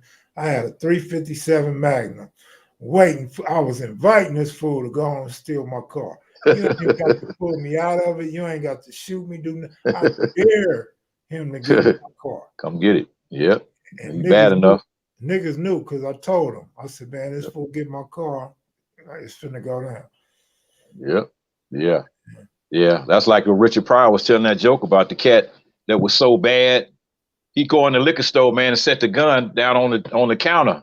And rob the motherfucker. Tell him, if you badder than me, you quicker to get to that motherfucker before me. You know, hey, the only thing they do, man, is give him the money every time. Shit. Yep. Some cats you just don't fuck with, man. You know, just don't do it. But yeah, you know, I have to say it again. But yeah, man, that last time I'm going back again with that last time I saw Pookie, that when he was, you know, he got his Ace Deuce on and leather coat in his waistline. But shit, man, we was in the money. We was in the money, Kev. Yeah. High school niggas driving a Porsche. Come on, man. Damn. We was rolling. We was rolling. Them Porsches was expensive, but when you get older, them cheap ass Porsches. It was like getting a Volkswagen, man. Yeah, those engines were basically glamorized Volkswagen engines. That's all they were. They was bigger, but they were still Volkswagen engines. Because they hadn't started making the 6 cylinders yet. They were still all 4 cylinders. They got some cold Porsches now, boy. Yeah. Woo, yeah. They got some bad Porsches. Yeah, they got some up in the millions, man, if you got the money, you know. Man. But I ain't got no money like that. I ain't got no bread like that. Shit. You know, only thing I could do is look at one of them on a magazine and call it a day. Yep. Yeah. Yeah, well, I'm gonna call it a night, bro. Yes, sir. Yeah. Appreciate you. I like them hats, man. Yeah, I got them. I got them here for you, man. I got them. You know, so like I said, I'll put them in the bag, man, and hold on to them for you. All right. And next time I see you, man, if I, get a chance, I'll hand them over to you, man. Brand new. This one here I got on, still got the tag on it. Still got the tag on. I see. I got some other ones in already. Yeah. Yeah. Yep. I'll look and see if I got a blue one or a black one, but I definitely got another white one like this. Okay. Yeah. All and right, a take it beanie. easy, bro. Okay, Good and luck. I'll take care. Let me ask you this: Cowboys or Niners? Where they playing at? Probably Frisco. Man, okay. Man, you know what? I'm gonna go with the Niners, man, because I don't think the Cowboys. Something about the Cowboys, I'm just not feeling. You know, Cowboys on their last leg.